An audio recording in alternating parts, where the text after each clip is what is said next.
ഡബ്സി എന്ന് പറഞ്ഞ റാപ്പ് സിംഗറാണ്. അവനക്ക് അങ്ങനെ പാടാൻ പറ്റൂ. അല്ലാണ്ട് എന്താ ഒരു മെലഡി ആയിട്ട് മലർ കൊടിയെ എന്ന് പറഞ്ഞിട്ട് പാടി കഴിഞ്ഞ് കഴിഞ്ഞാൽ ഒരിക്കലും അക്സെപ്റ്റ് ചെയ്യില്ല. ഓൻ ഡബ്സിന്റെ സ്റ്റൈലിൽ പാടി അത് ചില ആൾക്കാർക്ക് അംഗീകരിക്കാൻ പറ്റൂല. കാരണം ഈ പാട്ട് നശിപ്പിച്ച് മറ്റേ. പക്ഷെ ഇപ്പോഴത്തെ ജനറേഷനിൽ ആ പാട്ട് വൈറലാക്കിയത് ഡബ്സിയാണ്.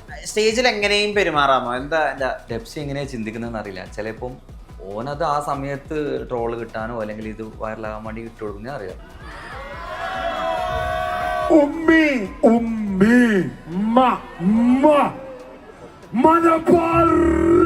ഞാൻ അന്നേരം എനിക്കൊന്ന് 9ാം ക്ലാസ്സിലോ 8ാം ക്ലാസ്സിലായിട്ടും പഠിക്കുന്ന സമയമാണ്. ആ പാട്ട് പൊന്നെ പോവല്ല നില്ലടി നില്ലടി കുയിലേ അതിന് ട്രോളിട്ടാണ് ഈ പൊന്നെ പോയെന്ന് പറഞ്ഞു. പക്ഷെ അത് ഓൾറെഡി ഷാഫിക്കും ജാസി ഗിഫ്റ്റും. ജാസി ഗിഫ്റ്റ് വേറെ, അതുപോലെ ഷാഫിക്ക് വേറെ രീതിയിലാണ് പാടി. പക്ഷെ പുഴുത്തി ചാവും ഇല്ല ഒരു മറ്റേ വീഡിയോ എല്ലാക്കിട്ട് മുട്ടന്റെ മുകളിൽ ഫുള്ള് മറ്റത് എഴുതിയിട്ടത് ഫുള്ള് മുട്ടന്റെ മുകളിൽ എഴുതി ഫുൾ വീഡിയോ ആക്കിയിട്ടിട്ട് അത് കഴിച്ചിരുന്നത്. മൊട്ടയില് കൂടോത്രം പ്യാരി പറഞ്ഞു കേട്ടപ്പോ ചാത്ത സേവ. ഈ മൂവി വേൾഡിന്റെ ആദ്യത്തെ പേര് എനിക്കൊന്നും മ്യൂസിക് ഷാക്കാണ്, ഇൻഷാദ് ഖാൻ. എനിക്ക് ഏറ്റവും കൂടുതൽ എൻ്റെ ഈ ഫീൽഡിൽ കടപ്പാടുള്ള ഒരാളും കൂടിയാണ് ഇൻഷാദ് ഖാൻ. ഞാൻ വാട്സാപ്പ് വഴി ഇംഗ്ലീഷ് പഠിക്കാൻ ഇംഗ്ലീഷ് കഫേ ഉള്ളപ്പോൾ ഇംഗ്ലീഷ് ഒരു വിഷയമേ അല്ല. English cafe presents you the perfect English. English cafe, we present you the perfect English. WhatsApp now 9633388575. ഈ മാപ്പിള ആൽബങ്ങളെ മൊത്തത്തിൽ ട്രോളിക്കൊണ്ട് ഒരു പാരഡി പാട്ട് ഇറങ്ങിയിട്ടുണ്ടായിരുന്നു, പൊന്നെ പൂവേക്കാരല്ലേ എന്ന് പറഞ്ഞിട്ട്. അപ്പൊ അത് പിന്നെ അടർ ലെവലൊക്കെ ഉപയോഗിച്ചിട്ടുണ്ട്. പൊന്നെ പൂവേക്കാരല്ലേ ആ മൊത്തം വോക്കൽ ടോണൊക്കെ ആ പാട്ട് ശരിക്കും നിങ്ങൾ ആസ്വദിച്ചതാണോ? അത് അങ്ങനെ ട്രോളുന്ന സമയത്ത് ആ പാട്ട് ഇറങ്ങിയ സമയത്ത് ആ പാട്ടും ഈ മാപ്പിള ആൽബങ്ങളെ പോലെ തന്നെ വൈറലായ ഒരു സമയം ഉണ്ടായിരുന്നു. അത് വിഷമം ഉണ്ടാക്കിയിട്ടുണ്ട് ആ സമയത്ത്? ഞാൻ അന്നേരം എനിക്കൊന്ന് 9ാം ക്ലാസ്സിലോ 8ാം ക്ലാസ്സിലായിട്ടും പഠിക്കുന്ന സമയമാണ്. ആ പാട്ട് പൊന്നെ പോവല്ല നില്ലടി നില്ലടി കുയിലേ അതിന് ട്രോളിട്ടാണ് ഈ പൊന്നെ പോയെന്ന് പറഞ്ഞു. പക്ഷെ അത് ഓൾറെഡി ഷാഫിക്കും ജാസി ഗിഫ്റ്റും. ജാസി ഗിഫ്റ്റ് വേറെ, അതുപോലെ ഷാഫിക്ക വേറെ രീതിയിലാണ് പാടി. പക്ഷെ അന്ന് ആ സമയത്ത് ഷാഫിക്ക ഭയങ്കര ഹിറ്റ് ഉണ്ടാക്കിയ ഒരു പാട്ടായിരുന്നു നില്ലടി നില്ലടി കുയിലേ എന്ന് പറഞ്ഞ ഒരു ആൽബം. ഞാൻ 9ാം ക്ലാസ്സാന്ന് തോന്നുന്നു കേട്ടോ ആ പഠിക്കുന്ന സമയത്ത്, ആൽബത്തിന്റെ എല്ലാം ആ സമയത്ത്. അപ്പോ ഈ പാട്ട് വന്ന് അതിന്റെ ട്രോളായിട്ടാണല്ലോ. അപ്പൊ അങ്ങനെയാണെങ്കിൽ ഞാനൊരു കേസ് ഒരു പാട്ട് പറഞ്ഞുതരാം. ഒരു ഹിന്ദി പാട്ടില് ഈ പാട്ടിന്റെ റീമേക്ക് ആയിട്ട് ഒരു പാട്ട് വന്നിന്, ചിലപ്പോൾ പൂമരച്ചോട്ടിൽ മറ്റൊരു ചങ്ങായി നമ്മള് താള് പോയി സത്യം അത് മാർക്കറ്റ് ചെയ്തത് ആ പാട്ട്. ഇതുപോലെ ഈ സാധനം വന്നിട്ടില്ലേ? അപ്പൊ അതും വെച്ചിട്ട് നമ്മൾ ഒറിജിനൽ കണ്ടന്റിന് ഒരിക്കലും പറയില്ലല്ലോ. അപ്പൊ നില്ലടി നില്ലടി കുയില് എന്ന് പറഞ്ഞ പാട്ട് നല്ലൊരു പാട്ടാണ്. അത് ഓൾറെഡി ഹിറ്റ് ഉണ്ടാക്കി വെച്ച പാട്ടിനെ അവരിനി എത്ര കോപ്പി ആക്കിയിട്ട് വേറെ രീതിയിൽ പാടിയത് കൊണ്ട് കാര്യമില്ല. അപ്പൊ അതിനൊരു ഉദാഹരണമാണ് തുവാജി എന്ന് പറഞ്ഞ ആ പാട്ടിന്റെ റിമേക്ക്. അർജിത് സിംഗ് പാടിയ പാട്ട് ഹിറ്റ് പാട്ടാണ്, അതിന്റെ റിമേക്ക് ആയിട്ടാണ് ചിലപ്പോൾ ആ പാട്ട് പറഞ്ഞത്. അതും വെച്ചിട്ട് ആ പാട്ടിന്റെ മ്യൂസിക്കിനെ നമുക്ക് പറയാൻ പറ്റുമോ? നെല്ലടി നെല്ലടിന്റെയും പറയാൻ പറ്റില്ല. അപ്പോൾ അത് റെഡിക്ക് പറഞ്ഞു കഴിഞ്ഞാൽ നമുക്ക് പ്ലസ് ആയിട്ട് വരും, ഒരിക്കലും അത് മൈനസ് ആയിട്ട് വരില്ല. പറയാൻ കാരണം വെച്ച് കഴിഞ്ഞാൽ ഇന്ന് മലയാള ഫിലിം ഇൻഡസ്ട്രിയിൽ ഇപ്പൊ അടുത്തൊരു 5 വർഷത്തിന്റെ ഇടയ്ക്ക് ഹിറ്റുകൾ കിട്ടിയ പാട്ടുകൾ മൊത്തം മാപ്പിള പാട്ടാണ്. മൊത്തം പാട്ടുകളും മാപ്പിളപ്പാട്ട് സ്റ്റൈലിൽ വന്ന സാധനങ്ങളാണ്. മാപ്പിളപ്പാട്ടാണ് ആൽബത്തിന്റെ സാധനങ്ങൾ. ഇപ്പോൾ എൻ്റെ ഒരു പാട്ടും കൂടി ഇപ്പോൾ അടുത്തൊരു പടത്തിൽ ഇങ്ങനെ വരുന്നുണ്ട്. ചൂസ് ചെയ്യാൻ വേണ്ടിയിട്ട് അവർ ഓൾറെഡി അത് റെഡിക്ക് പറഞ്ഞെന്ന് വെച്ച് കഴിഞ്ഞാൽ അത് മാപ്പിളപ്പാട്ട് എന്ന സംഭവം, മാപ്പിളപ്പാട്ട് ആൽബം കേട്ടോ, മാപ്പിളപ്പാട്ട് എന്ന് മാത്രം പറയാൻ പറ്റില്ല. ആൽബം എന്നുള്ള കാറ്റഗറി ഒരു സമയത്ത് ഇവര് എന്നുകൊണ്ട് അംഗീകരിക്കൂല, മറ്റേതൊന്നും പറയുന്നില്ലേ. ഞാൻ ഇപ്പൊ നേരത്തെ എന്നോട് പറഞ്ഞല്ലോ, അംഗീകരിച്ചില്ല ഒരു പുല്ലുമില്ല, ഒരു വണ്ണം കട്ടയുമില്ല, അത് അംഗീകരിക്കേണ്ട ടൈമിൽ അംഗീകരിച്ചോളൂ തന്നെ. ഇപ്പൊ വർഷങ്ങൾക്കിപ്പുറം അന്ന് ഷാഫിക്കും സലീമിക്കും താജിക്കെല്ലാം ഞാൻ വരുന്നതിന്റെ മുന്നേ അവര് ഈ പാട്ട് ആ സമയത്ത് ഇറങ്ങുമ്പോ ഇല്ലേ, എന്തിടാ ഇനി പാടുന്നത് മറ്റന്നാ ഗംഭീര വിമർശനമായിരുന്നു അന്ന് ഷാഫിക്കാക്കെല്ലാം. എൻ്റെ കുറെ മറ്റേ പ്രേമം അങ്ങനെ കുറെ പാട്ടിലെല്ലാം ഇങ്ങനെ പ്രശ്നങ്ങളുണ്ട്. പക്ഷെ നമ്മളെല്ലാം അന്നേരം എന്തിനാണ് ഇതിങ്ങനെ കുറ്റം പറയേണ്ട ആവശ്യം എന്താ? കുറെ ആൾക്കാരുടെ ഫ്രസ്ട്രേഷൻ ആണ് ഇത് പാട്ട് പാടാൻ ചാൻസ് കിട്ടാത്ത, അങ്ങനത്തെ ആൾക്കാരുടെ ഫ്രസ്ട്രേഷൻ ആയിരിക്കും ഇങ്ങനെ പറയുന്നുണ്ട്. ഞാൻ ചിന്തിക്കുന്നുണ്ട് എന്തുകൊണ്ട് അവരങ്ങനെ പറഞ്ഞു.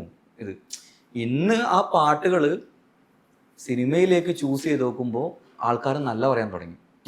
മനസ്സിലാക്കണോ? ഇത് അന്ന് പറഞ്ഞ റോങ് പറഞ്ഞ ടീംസ് മൊത്തം ഇന്ന് പറയാൻ തുടങ്ങി. അപ്പോൾ മനസ്സിലാക്കേണ്ടതെന്ന് വെച്ച് കഴിഞ്ഞാല് മലയാളികൾ ചില ടീംസിന് ഇങ്ങനത്തെ കുറച്ച് പ്രശ്നങ്ങളുണ്ട്. അത് നമ്മൾ എന്ത് ചെയ്യാ, നെവർ മൈൻഡ് ആക്കിയിട്ട് വിടുക. ഈ ഡബ്സിയാണ് മലർക്കൊടിയെ കുറേ കൂടിയൊക്കെ ജനകീയാക്കിയത് ഇപ്പോഴത്തെ ജനറേഷൻ. പക്ഷെ അങ്ങനെ മലർക്കൊടിയെ പാടുന്നതിന് മലബാർ ഏരിയയിൽ ഒരുപാട് ആളുകൾക്ക് വലിയ വിമർശനമുണ്ട്. അങ്ങനെ മലർക്കൊടി അങ്ങനെ സ്റ്റൈലൈസ് ചെയ്ത് പാടുന്നതിന്. ഇതിനെ തൻസി എങ്ങനെയാ മനസ്സിലാക്കുക? അത് ശരിക്കും പറഞ്ഞു കഴിഞ്ഞാല് ഡബ്സി എന്ന് പറഞ്ഞ റാപ്പ് സിംഗറാണ്. അവനക്ക് അങ്ങനെ പാടാൻ പറ്റൂ. അല്ലാണ്ട് ഒരു മെലഡി ആയിട്ട് മലർക്കൊടി എന്ന് പറഞ്ഞിട്ട് പാടി കഴിഞ്ഞ് കഴിഞ്ഞാൽ ഒരിക്കലും അക്സെപ്റ്റ് ചെയ്യില്ല. അപ്പൊ ഓന്റെ ഒരു എനർജി വെച്ചിട്ട് ഡബ്സി എന്ന് പറഞ്ഞു കഴിഞ്ഞാല് ഇപ്പത്തെ എനർജിയാണ്. അപ്പോൾ മലർക്കൊടി ആ റേഞ്ചിൽ പാടി കഴിഞ്ഞ് കഴിഞ്ഞാല് അത് വർക്കൗട്ട് ആകും. ഇപ്പൊ ഓരോ ആൾക്കാരുടെ സ്റ്റൈൽ ഉണ്ടാവുമല്ലോ, ഓൻ ഡബ്സിന്റെ സ്റ്റൈലിൽ പാടി അത് ചില ആൾക്കാർക്ക് അംഗീകരിക്കാൻ പറ്റൂല. കാരണം ഈ പാട്ട് നശിപ്പിച്ച് മറ്റേ. പക്ഷെ ഇപ്പത്തെ ജനറേഷനിൽ ആ പാട്ട് വൈറലാക്കിയത് ഡബ്സിയാണ്. ഡബ്സിക്ക് ഒരു ഓഡിയൻസ് ഉണ്ട്. അപ്പോൾ പഴയ പാട്ടായിരിക്കും, പക്ഷെ പഴയ പാട്ട് എന്ന് പറഞ്ഞു കഴിഞ്ഞാൽ എന്താ പറയണ്ടേ, പീർക്കാണോ മൂസക്കയോ പാടിയെന്നറിയില്ല ആ പാട്ട്.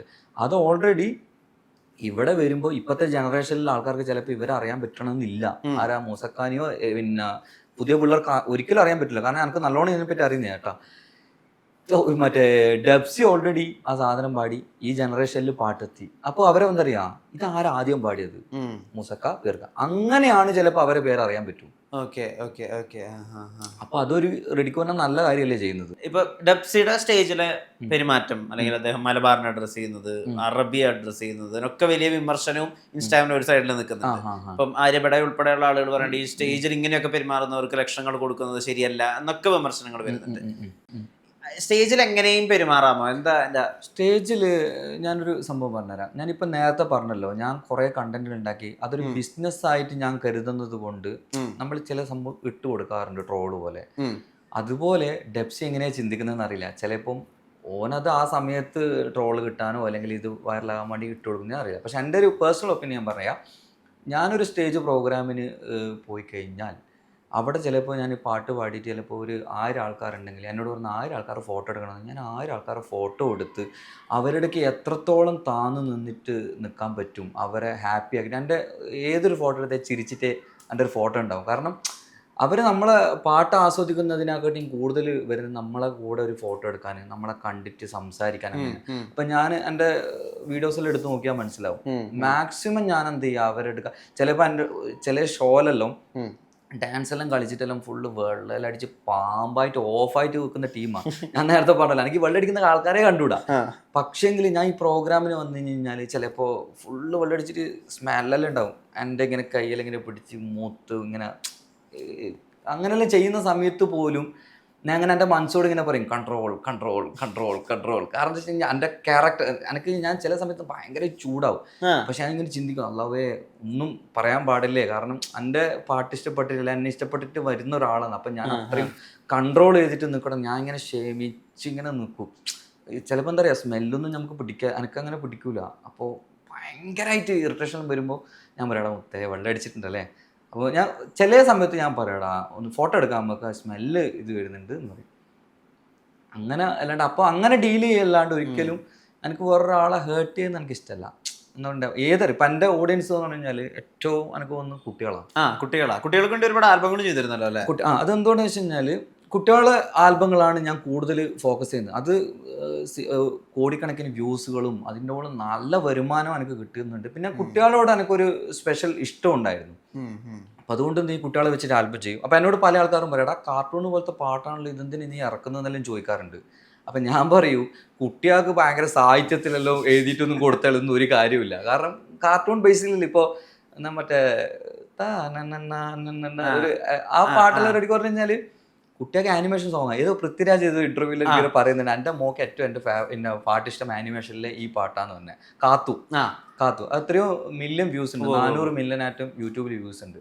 അപ്പം ഞാനെങ്കിൽ ചിന്തിച്ച്, ഞാനെന്തിന് ഈ വലിയ ആൾക്കാരെല്ലാം ചിന്തിക്കേണ്ട ആവശ്യം, കമന്റ് പറയുന്ന ആൾ പോട്ടെ, കുട്ടികൾക്ക് എങ്ങനെ ഇഷ്ടപ്പെടുന്നത്, കുട്ടികൾക്ക് മനസ്സിലാവുന്ന രീതിയിലുള്ള ഭാഷയിൽ പാട്ട്. അങ്ങനെ ഓരോ പാട്ട്, ഇപ്പോൾ ഉപ്പ ഉപ്പ എന്നോടാണോ ഉമ്മാനോട് സ്നേഹം എൻ്റെ പപ്പ, അങ്ങനെ വെച്ചാൽ കൺസെപ്റ്റ് ആയിരിക്കും, ഒരു തീം ഉണ്ടാക്കി വെക്കും. ഈ പിള്ളേർ എനിക്ക് ഉറപ്പുണ്ടാവും ഈ പാട്ട് ഇറങ്ങിക്കഴിഞ്ഞ് കഴിഞ്ഞാൽ വേറെ രീതിയിൽ സാധനം പിടിക്കുന്നില്ല. കാരണം കുട്ടികൾക്ക് ഫുഡ് കഴിക്കുന്ന സമയത്ത് ഇതെല്ലാം ഈ പാട്ട് വെച്ചു കൊടുക്കും. ഓട്ടോമാറ്റിക്കായിട്ട് ചിലപ്പോൾ ഇഷ്ടപ്പെട്ട് സാധനം വരും. കാരണം കോടിക്കണക്കിന് വ്യൂസ് ഓൾറെഡി ഈ പാട്ടിനുണ്ട്. ഇതേപോലത്തെ കുട്ടികളായിട്ട് ബന്ധപ്പെട്ട പാട്ടിൽ എനിക്ക് ഭയങ്കര ഓഡിയൻസ് കിട്ടിയ സംഭവം. ഇത് ബാക്കിയുള്ള ഓഡിയൻസിന് മനസ്സിലായില്ല, ഇവനിക്ക് പ്രാന്ത് ഈ ആനിമേഷൻ്റെ പോലത്തെ പാട്ടെല്ലാം പാടും. പക്ഷെ ഇതെവിടെ വർക്കൗട്ട് ആവുമെന്ന് വെച്ച് കഴിഞ്ഞാൽ, നമ്മളൊരു സ്റ്റേജ് പരിപാടിക്ക് പോയി, എൻ്റെ ഏത് പരിപാടി എടുത്തു കഴിഞ്ഞാലും മുന്നിൽ ഫുള്ള് പിള്ളേരായിരിക്കും, മൊത്തം പിള്ളേരായിരിക്കും. അപ്പോൾ ഈ പിള്ളേരെ കൂട്ടിയിട്ട് ആരാ വരുന്നത്? ഉപ്പയും ഉമ്മയും ഓട്ടോമാറ്റിക്കായിട്ട് വന്നേ പറ്റും. പിള്ളേർ പറയും തൻസിക്കാനെ കാണണം എന്നെ ഈ പാട്ട് പാടിയ ആളെ. അപ്പം എന്നോട് പല സ്റ്റേജിലും തന്നെ പറയും, എടാ ഞാൻ സത്യം പറഞ്ഞാൽ എൻ്റെ പാട്ടേ കേൾക്കുന്ന ഒരാളല്ല, ഈ ഒറ്റ ഇവള് കാരണം, ഇത് ചെറിയ കുട്ടികൾ ഇവള് കാരണമാണ് ഞാനും ഇന്നിങ്ങനെ വന്നത് അവർ പറയും. അപ്പം വെഡിക്കോൺ അതൊരു ബിസിനസ്സാണ്. കാരണം ഒരു കുട്ടി കാരണം 3 ആള് ഒരു ഫാമിലി മൊത്തം വരേണ്ട ഒരു അവസ്ഥയാണ്. അപ്പൊ ഒരു 500 ആള് ചിലപ്പോ എൻ്റെ മുന്നേല് സിംഗേഴ്സിനെക്കാട്ടിയും ചില പ്രോഗ്രാമിൽ എൻ്റെ പരിപാടിക്ക് നല്ല ആളുണ്ടാകുന്നുണ്ട്. ഇതാണ് ഇതിന്റെ ബിസിനസ്. കാരണം കുട്ടികളൊരു 100 കുട്ടികൾ വന്നു കഴിഞ്ഞാല് അവരെ ഫാമിലീസ് എല്ലാം മൊത്തം കണക്കൂട്ടാൻ 1000 ആൾക്കാർ അവിടെ പരിപാടിക്ക് ടിക്കറ്റ് എടുത്തിട്ട് കയറിയില്ലേ. നിങ്ങളുടെ നിക്കാഹിന് വേണ്ടിയിട്ട് കുറെ കാലം എന്താ പറയാ ഒരുപാട് വാർത്തകൾ ഉണ്ടായിരുന്നു. നിങ്ങൾ നിക്കാഹ് കഴിഞ്ഞു, നിക്കാഹ് വരുന്നു. നിക്കാഹ് ആ ഒരു വടകര ഇടവണ്ണ ഭാഗത്ത് ഭയങ്കര ഫേമസ് ആയിരുന്നു. എപ്പോഴാണ് തൻസി നിക്കാഹ് ചെയ്യുന്നത്? തൻസിയുടെ നിക്കാഹ് ഓൾറെഡി കഴിഞ്ഞു. ഈ ഓരോ പ്രണയാൽബങ്ങൾ ഉണ്ടാകുമ്പോഴും നിങ്ങൾക്കുള്ള ഈ വലിയ വലിയ വീടുകളിൽ നിന്നൊക്കെ ഈ കല്യാണാലോചന അങ്ങനെ ഒരു കാലഘട്ടം ഉണ്ടായിരുന്നില്ലേ ഒരു സമയത്ത്? അത് നിക്കാഹിനോട്ട് ഒരു നാട് ഒരു സമയത്ത് എപ്പോ എന്റെ പുരക്കെല്ലാം വന്നോണ്ട് പ്രൊപ്പോസൽ ആയിട്ട് തന്നെ ഇഷ്ടംപോലെ ആൾക്കാർ ആ സമയത്ത് വന്നിട്ടുണ്ടായിരുന്നു. ആ ഒരു മുടിയെല്ലാം ഫുള്ള് ഷാരൂഖ് ഖാന്റെ ആ ഒരു ഷാരൂഖ് ഖാന്റെ ആ ഒരു സംഭവം, ആ ഒരു ഇൻസ്പിറേഷനിൽ നമ്മൾ ചെയ്ത സംഭവം. ഈ സമയത്ത് ഒരുപാട് പാട്ടുകൾ ചറപറ ഇറങ്ങി. കാരണം ലോക്കൽ ചാനൽ മൊത്തം എൻ്റെ പാട്ടുകളായിരുന്നു. ജൂക്ക് ബോക്സ് മൊത്തം നമ്മുടെ കയ്യിലാണ് ഫുൾ ടൈം. കാരണം ഷാഫിഖ് ഖാൻ്റെയും സലീം ഖാൻ്റെയും താജു ഖാൻ്റെയും പാട്ട് വരുന്ന ചാനലുകളിൽ പിന്നെ ഞാൻ ബിസിനസ്സിൽ ടൈപ്പ് ആക്കി വെച്ചത് ചാനൽസുകാരോട് മൊത്തം പറഞ്ഞ് 10 പാട്ടുണ്ടെങ്കിൽ 8 പാട്ട് എൻ്റെ പാട്ടിടണം. അത് നമ്മൾ ടൈപ്പ് ചെയ്ത് വെച്ച് 2 പാട്ടേ പുറത്തു പോകും, ബാക്കി 8 പാട്ട് എൻ്റെ സഹിച്ചേ പറ്റും. ചിലപ്പോൾ ലോക്കൽ പാട്ടുണ്ടെങ്കിലും സഹിച്ചേ പറ്റും ആൾക്കാർ. അപ്പോൾ ഫുള്ള് ചിലപ്പോൾ ഇഷ്ടപ്പെടാത്ത ആൾക്കാർ പോലും നമ്മൾ ഇഷ്ടപ്പെട്ട് കണ്ട് അങ്ങനെ പാട്ട് തരുന്നത്. അങ്ങനെ ഒരു എനിക്കൊന്നൊരു 4-5 കൊല്ലം ലോക്കൽ ചാനലാണ് റെഡിക്ക് പറഞ്ഞു കഴിഞ്ഞാൽ നമ്മളെ സ്റ്റാർ ആക്കി ആ ഒരു സമയത്ത് സ്റ്റാർ ആക്കിയിട്ട് കൊണ്ടുവന്നത് മൊത്തം.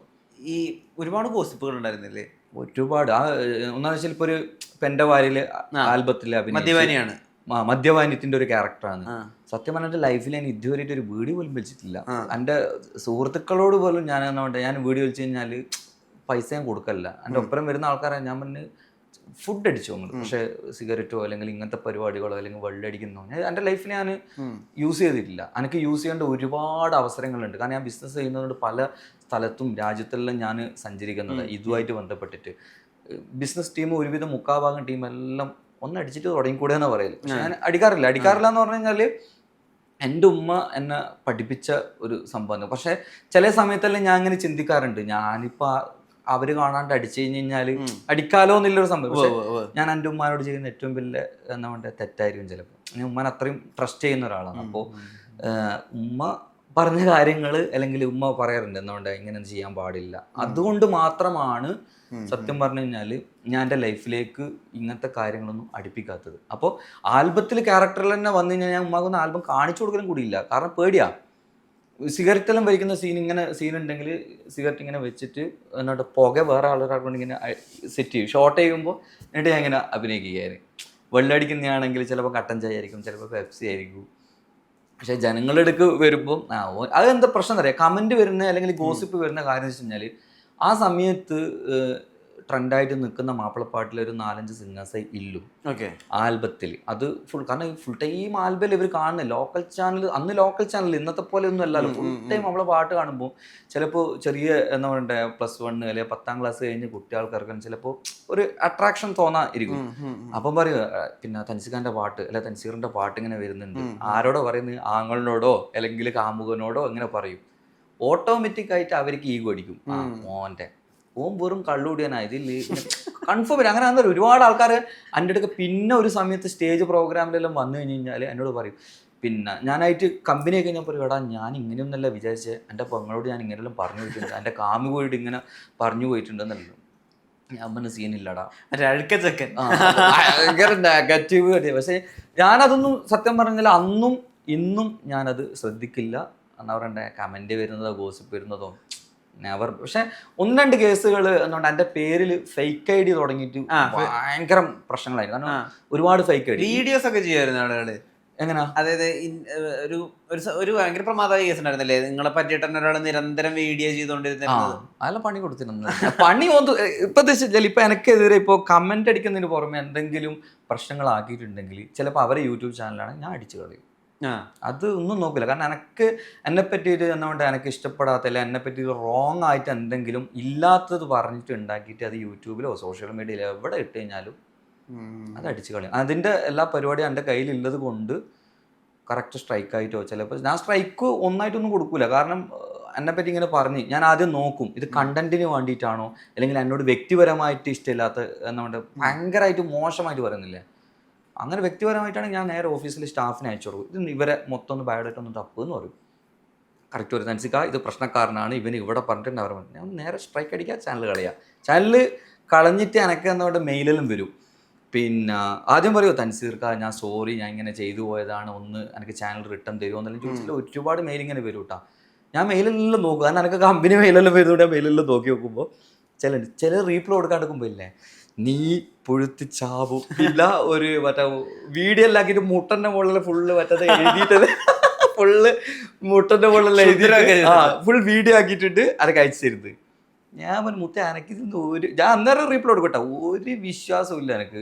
നീ വേണ്ടിക്ക് ഇനിയിപ്പോൾ ഇത് ചെയ്യാ എന്നാ കണ്ണിറങ്ങനെ എന്തോ സംഭവം ഉണ്ട്, എന്ത് വേണ്ടിക്ക് ചെയ്ത് എനിക്ക് ഒരു കുഴപ്പമില്ല എന്നത്. 2015-16 കാട്ടുന്നത് ഫുൾ ആൽബത്തിന് ട്രോള് മൊത്തം ഈ ആൽബസിലെ സിംഗേഴ്സ് മൊത്തം എന്നെ വിളിക്കാൻ തുടങ്ങി. തൻസിക്ക എന്തെങ്കിലും ചെയ്തു തരണം.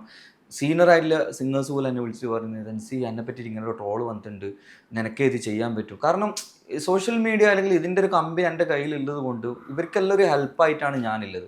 അപ്പം മീഡിയ ഓൾറെഡി ഡൗൺ ആയിട്ട് നിൽക്കുന്ന സമയത്തും നമ്മളാണ് ഇപ്പം റെഡിക്കോൻ ഇപ്പം ഈ മീഡിയനെ കൊണ്ട് നിൽക്കുന്നത് നമ്മൾ ഒരു 4-5 കമ്പനീസ് മാത്രമാണ് കൊണ്ടുവന്നത്.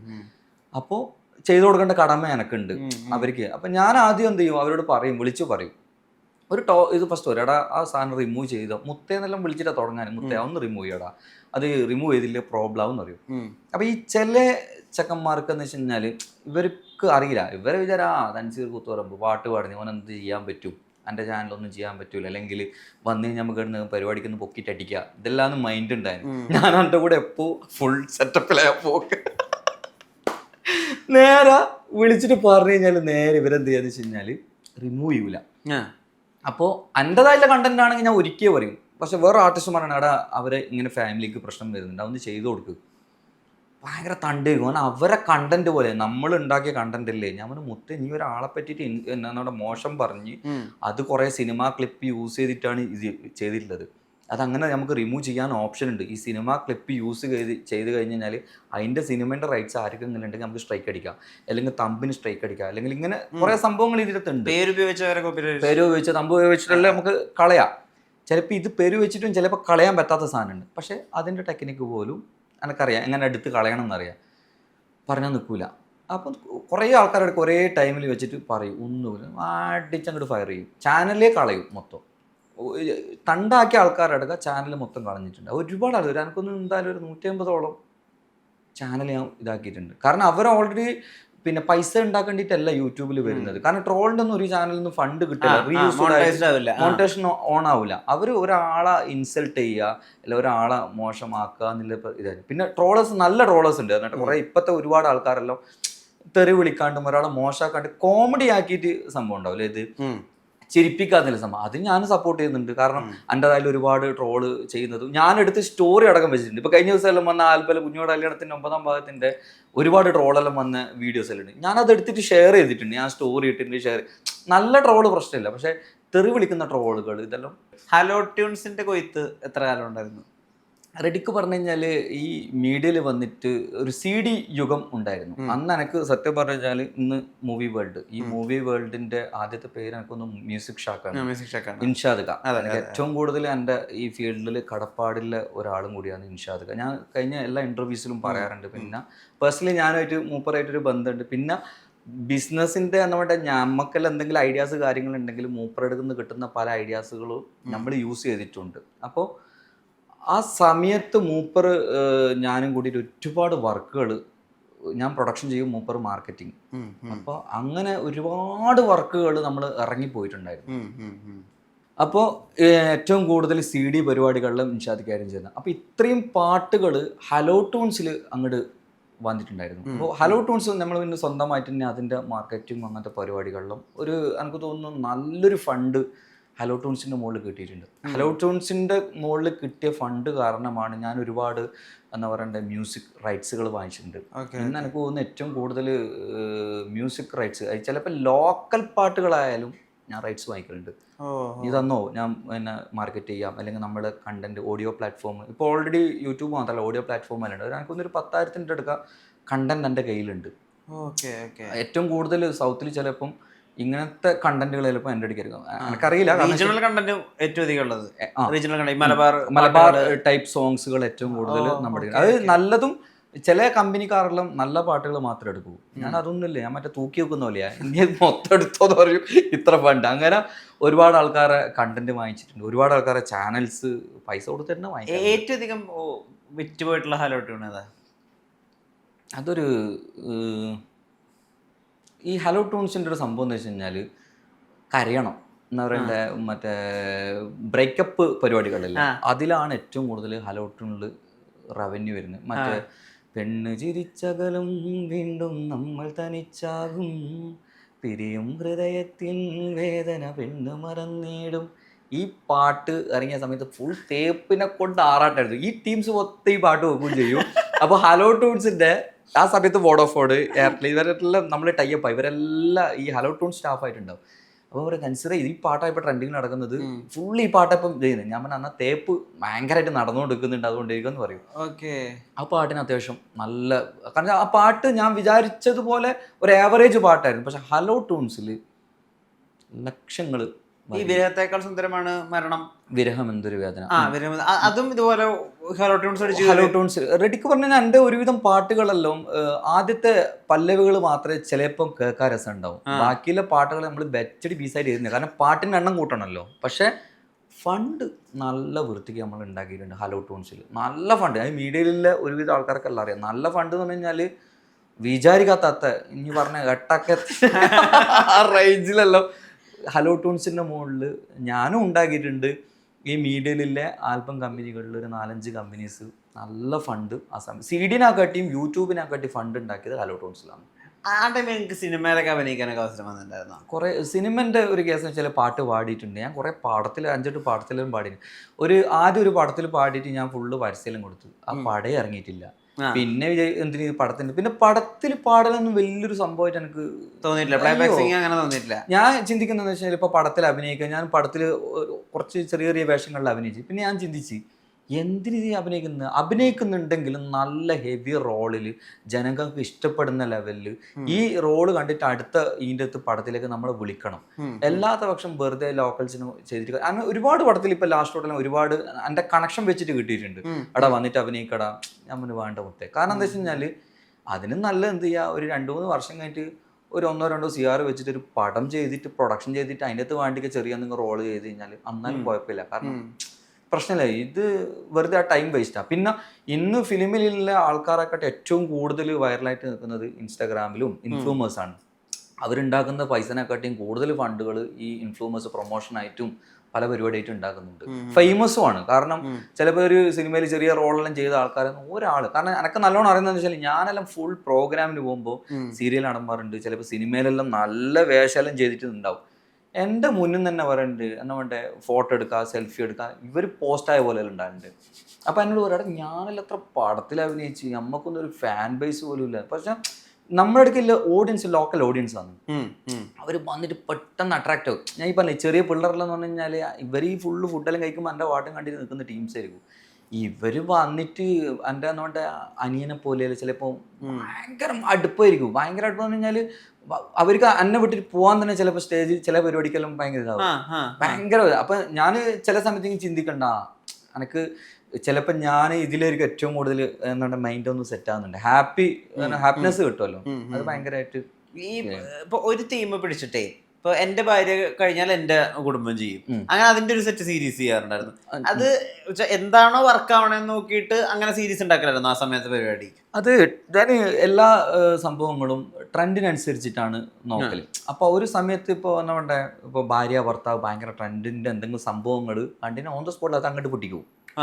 ആ ഒരു പാറ്റേൺ എന്ത് ചെയ്യും നമ്മൾ ചൂസ് ചെയ്യും. ഇപ്പൊ വിരഹാണെങ്കിൽ ഒരു സെറ്റ് വിരഹം. ഇപ്പൊ എന്തെങ്കിലും ഇപ്പൊ ഇന്ന് എന്നാണ്ട് എന്തെങ്കിലും പ്രശ്നങ്ങൾ മൊത്തം വന്ന് യൂട്യൂബിൽ എന്തെങ്കിലും വന്നിട്ട് തേച്ച് പോയി മറ്റേതാക്കി, ഇത് നേരെ എന്ത് ചെയ്യും നമ്മൾ പാട്ടാക്കും വീഡിയോ ആക്കും എല്ലാ പരിപാടിയും ആ ഒരു ട്രെൻഡ് അനുസരിച്ചുള്ള പരിപാടി. നമ്മള് ചില ആൾക്കാർ പറയാറുണ്ട് എന്നുകൊണ്ട് ഇന്ന് പാടിയ സാധനം 100 കൊല്ലം കഴിഞ്ഞിട്ട് ആൾക്കാർ ഒരു പരിപാടിയും ആ പരിപാടിക്കല്ലേ ഇന്ന് ഉണ്ടാക്കുന്ന സാധനം.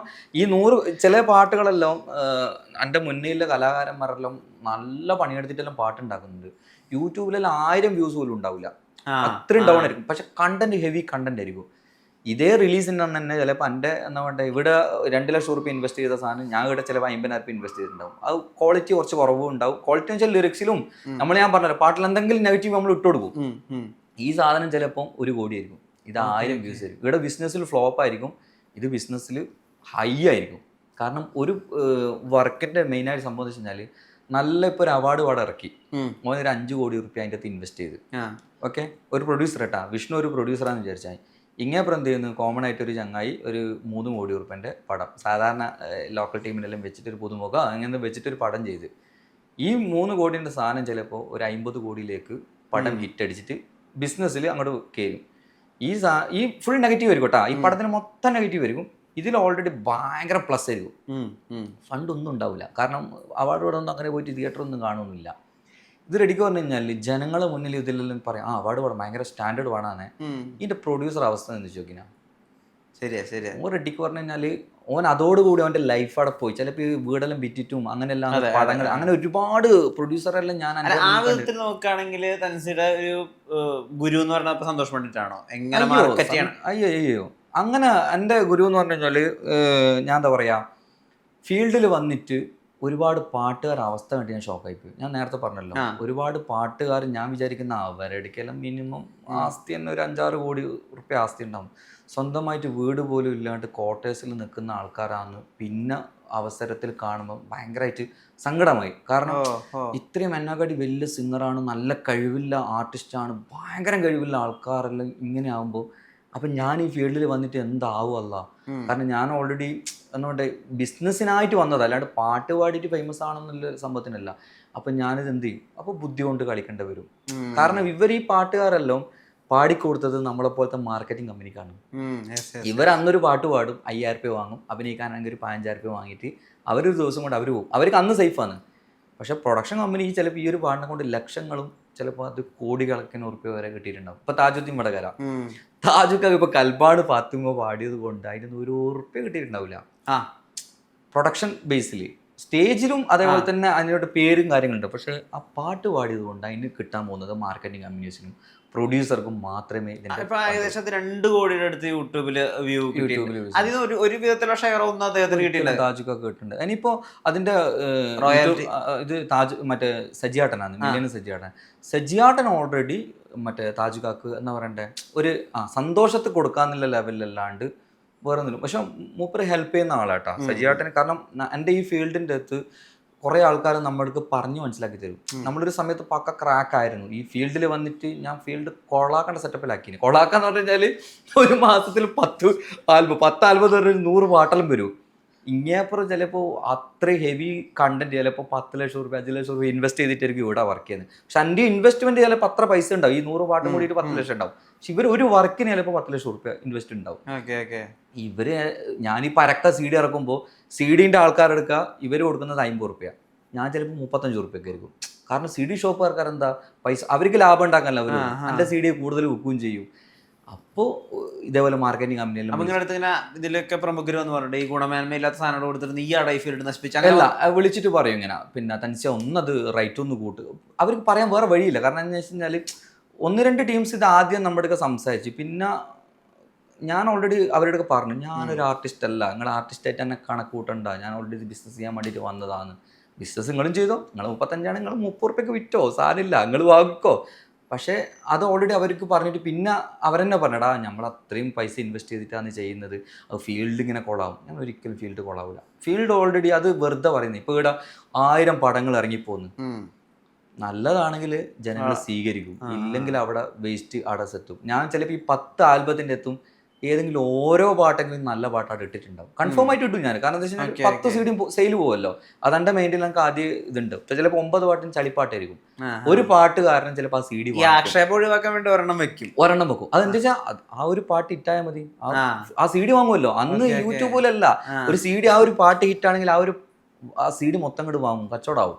അപ്പൊ ഇനി എന്താ നിങ്ങൾ ഭാവിയായിട്ട് വിചാരിക്കുന്നത്? ഇപ്പം CD കഴിഞ്ഞപ്പോ CD-യിലുണ്ടായിരുന്നു, അതെ അല്ല CD യോഗം കഴിഞ്ഞ് ലോക്കൽ ചാനൽ പരിപാടികൾ കഴിഞ്ഞ് യൂട്യൂബ് വന്ന് ഇനി എന്തായിരിക്കും? അപ്പൊ ഇനി ഇതിപ്പോ ഓഡിയോ പ്ലാറ്റ്ഫോം ആണ് ഇപ്പൊ നടന്നത്. അടുത്ത ഭാവി തുടങ്ങിപ്പോ സ്പോട്ടിഫൈ ഓഡിയോ പ്ലാറ്റ്ഫോമിന്റെ മ്യൂസിക് ആർട്ടിസ്റ്റ് ആണെങ്കിൽ ഓഡിയോ പ്ലാറ്റ്ഫോം. സ്പോട്ടിഫൈ ഇങ്ങനെ ഒരുപാട് ആപ്പുകളുണ്ട്. അത് സ്റ്റാർട്ടായി ഒരു 2-3 കൊല്ലം മുന്നേ ഇവിടെ കേരളത്തിൽ അടിപൊളിയായിട്ട് വന്നു തുടങ്ങി.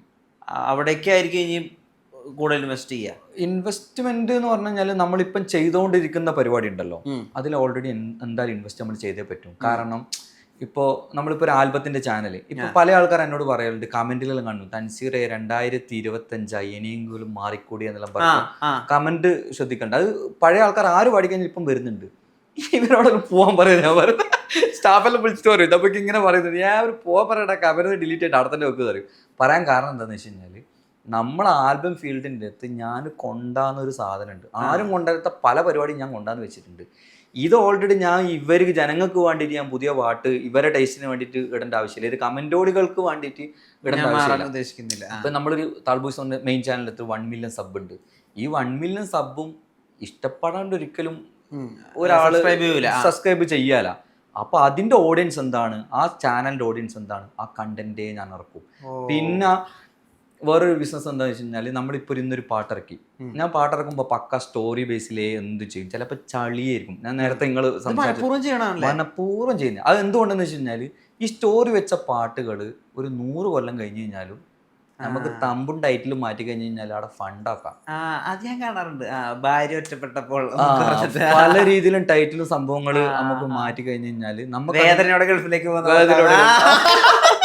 അപ്പൊ എന്താ വെച്ചാല് അത് ബിസിനസ്സാണ്. ഇത് ഇന്റർവ്യൂ യൂട്യൂബ് ട്യൂട്ടോറിയലായി അല്ല, ചിലപ്പോ ഞാൻ പറയുന്ന കാര്യങ്ങൾ ചില ആൾക്കാർക്ക് അക്സെപ്റ്റ് ചെയ്യണമെന്നില്ല.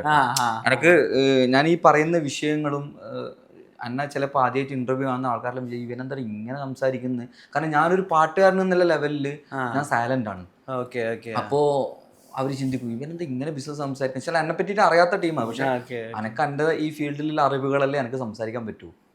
ചില ആൾക്കാർ ചിലപ്പോൾ ഇവനെന്താ ഇങ്ങനെ തള്ളുന്നു, ഇവനക്ക് എത്ര ഒരു ചാനലല്ലേ ഉള്ളൂ, അല്ലെങ്കിൽ ഇങ്ങനെ ഈ സംഭവം. പക്ഷെ നമ്മളിതെല്ലാം പ്ലാൻ ഇട്ടാണ് മൊത്തം. എനിക്കൊരു ഓൾറെഡി ടീമുണ്ട്. പിന്നെ അല്ല, ഇപ്പൊ ഈ 300 യൂട്യൂബ് ചാനൽ, ഇത്രയധികം ഫേസ്ബുക്ക് പേജ് എന്നൊക്കെ പറയുമ്പോൾ അപ്പൊ ഈ മറ്റേട്ട് യൂട്യൂബ് ഒക്കെ ആയിട്ട് നിങ്ങൾക്ക് ഡയറക്റ്റ് ബന്ധമുണ്ടോ? എല്ലാം കണക്ഷൻ ഉണ്ട്. എല്ലാ CMS കുറെ ഒരു 5-6 CMS ഓൾറെഡി ഹാൻഡിൽ ചെയ്യുന്നുണ്ട്. കാരണം പല എന്താ വേണ്ട വലിയ വലിയ CMSലും നമ്മൾ കണക്ഷൻ ഉണ്ട്. ആഡ്സൻസിലും ചെയ്യുന്നുണ്ട്. FBന്റെ പരിപാടികൾ, എല്ലാ പരിപാടിയും ഡയറക്റ്റ് തന്നെ എല്ലാ സംഭവങ്ങളും ഡയറക്റ്റായിട്ട് സംഭവങ്ങൾ ചെയ്യുന്നുണ്ട്. അതിന് കണക്കായിട്ടുള്ള സ്റ്റാഫുകളും ഓരോരോ വർക്കിനും ഓരോരോ സ്റ്റാഫുകൾ, പിന്നെ ടെക്നിക്കൽ ടീമുകളുണ്ട്. പിന്നെ ഇവന്റ് ഓൾറെഡി എൻ്റെ അനിയനാണ്. ഇവന്റ് താൾബോയ്സിനാണ്. ഇപ്പോൾ എൻ്റെ അനിയനെ കുറിച്ച് പറയുകയാണെങ്കിൽ എന്താ പറയണ്ടേ, കേരളത്തിൽ ഏറ്റവും കൂടുതൽ ഷോ എടുക്കുന്ന ഒരാൾ അവനായിരിക്കും. കാരണം അവൻ്റെ അണ്ടറിൽ 60ഓളം പാട്ടുകാർ സ്റ്റാഫായിട്ടാണ്. 60ഓളം പാട്ടുകാർ സ്റ്റാഫായിട്ട് ചിന്തിക്കണം. കാരണം കൈമുട്ടിപ്പാട്ട് എന്നൊരു സെക്ഷൻ ഉണ്ട്, താൾബോയ്സ് വിഷൻ. അത് റെഡിക്ക് പറഞ്ഞാൽ ജനകീയമാക്കിയത് താൾബോയ്സിന്റെ ടീമാണ്. കേരളത്തിലും അബുട്ടി ഇബുട്ടി എല്ലാത്തിലും ഞാൻ ചിന്തിക്കുന്നതിന്റെ അപ്പുറമാണ് അവൻ്റെ മൈൻഡ്. ഭയങ്കര എന്തുകൊണ്ട് ഈ ഒരു കാര്യത്തിൻ്റെ ഞാൻ തന്നെ ഓന് ഷോക്കടിച്ച് പോലുണ്ട്. കാരണം ഈ 60 പാട്ടുകാരെ മാനേജ് ചെയ്യണം. ഓരോ ദിവസം 5 പരിപാടി ഉണ്ടെങ്കിൽ ഒരു ടീമിൻ്റെ അകത്ത് 6-7 മെമ്പേഴ്സ് ഉണ്ടാവും. അത്ര ആൾക്കാരെ കോർഡിനേഷൻ ചെയ്ത് അവരെ അവിടെ എത്തിച്ച് ഇവിടെ എത്തിച്ച് അങ്ങനെല്ലായിട്ട്, പിന്നെ ഇവരെ എല്ലാവരും സാലറി, അങ്ങനെ കുറേ എന്ത് എക്സ്പെൻസ് ആയാലും അങ്ങോട്ടും ഇങ്ങോട്ടും ഭയങ്കര. എൻ്റെ മോനെ ഞാനിപ്പോൾ ചിന്തിക്കുന്ന പരിപാടിയില്ല. നമ്മളിപ്പോൾ യൂട്യൂബിന് 300 ചാനൽ മാനേജ് ചെയ്യുന്നതല്ല, ഓൻ്റെ ഭയങ്കര സീനാണ്. നമുക്കിത് എന്നാലും ഞാൻ ചിന്തിക്കുന്ന അറിയുക, ഇതെല്ലാം എങ്ങനെയെങ്കിലും മാനേജ് ചെയ്തിട്ട് പോവാം. കാരണം അടി കിട്ടൂല. കാരണം ഇന്ന് ഞാൻ ചിന്തിച്ചില്ലെങ്കിൽ നാളെ നമുക്ക് ചിന്തിക്കാം യൂട്യൂബായാലും എന്തായാലും. ഇതല്ല, ഇന്ന് 5 പ്രോഗ്രാം നടക്കുന്നുണ്ട്. ഈ 5 പരിപാടിക്കും 6 മണിക്ക് എത്തിക്കണം അവിടെ. 6:15 പരിപാടി തുടങ്ങണം. ഇത്രയും ടീമിനെ അവിടെ വണ്ടിയിൽ എത്തിക്കണം. ഇങ്ങനത്തെ കുറച്ച് പരിപാടി ഉണ്ട്. അത് ഭയങ്കര ഇതാണ്. അത് ഞാൻ ഇപ്പം പറയുന്നത് വെച്ചാൽ കേരളത്തിൽ ഏറ്റവും കൂടുതൽ പ്രോഗ്രാം കോർഡിനേഷൻ ചെയ്യുന്ന വ്യക്തികളിൽ ഏറ്റവും മുൻപന്തിയിൽ എൻ്റെ അനിയനായിരിക്കും. അത് എനിക്ക് തോന്നുന്നു ചിലപ്പോൾ നമ്മളെ ഈ ഫീൽഡിൻ്റെ എൻ്റെ സുഹൃത്ത് വലയങ്ങളും അതുപോലെ എല്ലാം അറിയാം എനിക്ക്. പിന്നെ നമ്മളൊരു ബോണ്ട് ഉണ്ട്. പിന്നെ സത്യം പറഞ്ഞു കഴിഞ്ഞാൽ ഞാൻ ഈ ഫീൽഡിൽ നിന്നല്ല, ഞാൻ ആരടിക്കും എന്ന് പറയണ്ടേ പക്ക ഓപ്പണായിട്ടും പച്ചക്കല്ല ഞാൻ പറയുന്നത്. പക്ഷേ ഞാൻ ഇതുവരെയായിട്ട് ഓൻ്റെ എടുക്കുക എന്ന് പറയണ്ടേ ഞാൻ ചൂടായിട്ട് പോലും ഉണ്ടാവില്ല ലൈഫിൽ. എന്താ പറയണ്ടേ, ഞാൻ എൻ്റെ റിയൽ ക്യാരക്ടർ സത്യം പറഞ്ഞാൽ ഓനക്ക് അറിഞ്ഞിട്ടുണ്ടാവില്ല. എൻ്റെ ഉമ്മാക്കും പിന്നെ എൻ്റെ അനിയനിക്കും സത്യം പറഞ്ഞു കഴിഞ്ഞാൽ ഞാൻ എന്താണെന്നുള്ളതിൻ്റെ ഫുൾ ഡീറ്റെയിൽ അറിയാൻ പറ്റൂല. എൻ്റെ റെഡിക്ക് ക്യാരക്ടറും അവർക്ക് അറിയാൻ പറ്റൂല. കാരണം ഞാൻ ഭയങ്കര ചൂടനാണ്. പക്ഷെ അവരെ മുന്നിൽ ഞാൻ 0 ആയിരിക്കും. അവരെ മുന്നിൽ എന്ന് പറഞ്ഞു കഴിഞ്ഞാൽ ഞാൻ ഈ 2 ആൾക്കാരടിക്കാൻ ചൂടായിട്ടുണ്ടോ എന്ന് എനിക്ക് ഓർമ്മയില്ല. എൻ്റെ ലൈഫിൽ തന്നെ ഓർമ്മ ഉണ്ടാവില്ല. എൻ്റെ വൈഫ് തന്നെ പറയലുണ്ട്, നിങ്ങൾ എൻ്റെ അടുക്ക് ചൂടാകുന്നുണ്ടല്ലോ. ഞാൻ പറയും എൻ്റെ എല്ലാ കാര്യവും ചേരുന്നത് നിൻ്റെ അടുക്കുക. അപ്പോൾ നീ അത് മനസ്സിലാക്കണം. ഞാൻ ചിലപ്പോൾ എൻ്റെ അടുക്ക് ഞാൻ ചൂടായിട്ടുണ്ടെങ്കിൽ ഞാൻ മനസ്സിലാക്കണം. കാരണം എൻ്റെ ലൈഫിൽ എന്ത് നടക്കുന്നുണ്ടോ നിൻ്റെ അടുക്കുക. അപ്പം പറഞ്ഞു ഇവരുടെ അടുക്കൊന്നും ചൂടാകുന്നില്ല, അനിയൻ്റെ അടുക്കൽ നിങ്ങൾ ഇങ്ങനെ പറയൂ, തമാശക്കെല്ലാം പറയും. ഞാൻ പറഞ്ഞു എനിക്ക് അത്രയും അവനോട് ഇഷ്ടമുണ്ട്, ഇനി അതേപോലെ ഇഷ്ടമുണ്ട്. പക്ഷേ നീയും ഞാനും ഇല്ല പോകണമെന്ന് പറഞ്ഞു കഴിഞ്ഞാൽ നമ്മളെന്താ പറയുക, എന്ത് ഫ്രണ്ട്ഷിപ്പ് പോലെ ഒരു സംഭവമാണ്. എൻ്റെ എന്ത് കാര്യങ്ങളും ചിലപ്പോൾ എൻ്റെ സങ്കടങ്ങളായാലും ചിലപ്പോൾ ഹാപ്പിനെസ് ആയാലും ഇനിയിപ്പം വരാൻ പോകുന്ന സംഭവങ്ങളായാലും ഏറ്റവും സെറ്റ് പരിപാടികളും ഞാൻ ഡ്രസ്സ് പോലും ഞാൻ എടുക്കാറില്ല. ഞാനിപ്പോൾ എന്നോട് എല്ലാം ഓളാന്ന് ഫുള്ള് ഈ എടുത്തു വെച്ചിട്ടുണ്ട്. ഇതാണ് ഇടേണ്ടത്, ഇങ്ങനെയാണ് ഇടേണ്ടത്, ഓരോ ഷെഡ്യൂളാക്കി വെച്ചിട്ടുണ്ടാവും. അപ്പം ഞാൻ പറയാം അങ്ങനെ ഇല്ല ഒരാളെടുക്കുക എനിക്ക് ചിലപ്പോൾ ചൂടാണ്ട് വരും. കാരണം നമ്മൾ അത്ര ഓപ്പണായിട്ട് സംസാരിക്കുന്ന ഒരാളല്ലേ. പക്ഷെ എനിക്ക് ഉമ്മാൻ്റെ അടിക്കോ അല്ലെങ്കിൽ എൻ്റെ അനിയൻ്റെ അടിക്കോ എനിക്ക് തോന്നി. എൻ്റെ ചങ്ങായി പറഞ്ഞോട് പറയാറുണ്ട്, എടാ എന്താണ് നീ എൻ്റെ അനിയൻ്റെ അടിക്കുന്ന ഇതുവരെ ചൂടാന്ന് കണ്ടില്ല. ചിലപ്പോൾ ഓൻ എൻ്റെ അടുത്ത് ചിലപ്പോൾ ചൂടാവും ചില കാര്യത്തിൻ്റെ അടുത്തല്ലോ എന്നാ പറയണ്ടേ, ഓനെന്തിനാ പരിപാടിക്ക് ഇതാക്കിനെ അല്ലെങ്കിൽ അങ്ങനെ ആക്കിയതെല്ലാം പറയുമ്പോൾ ഞാൻ അങ്ങോട്ട് സൈലൻ്റ് ആയിട്ട് നിൽക്കും.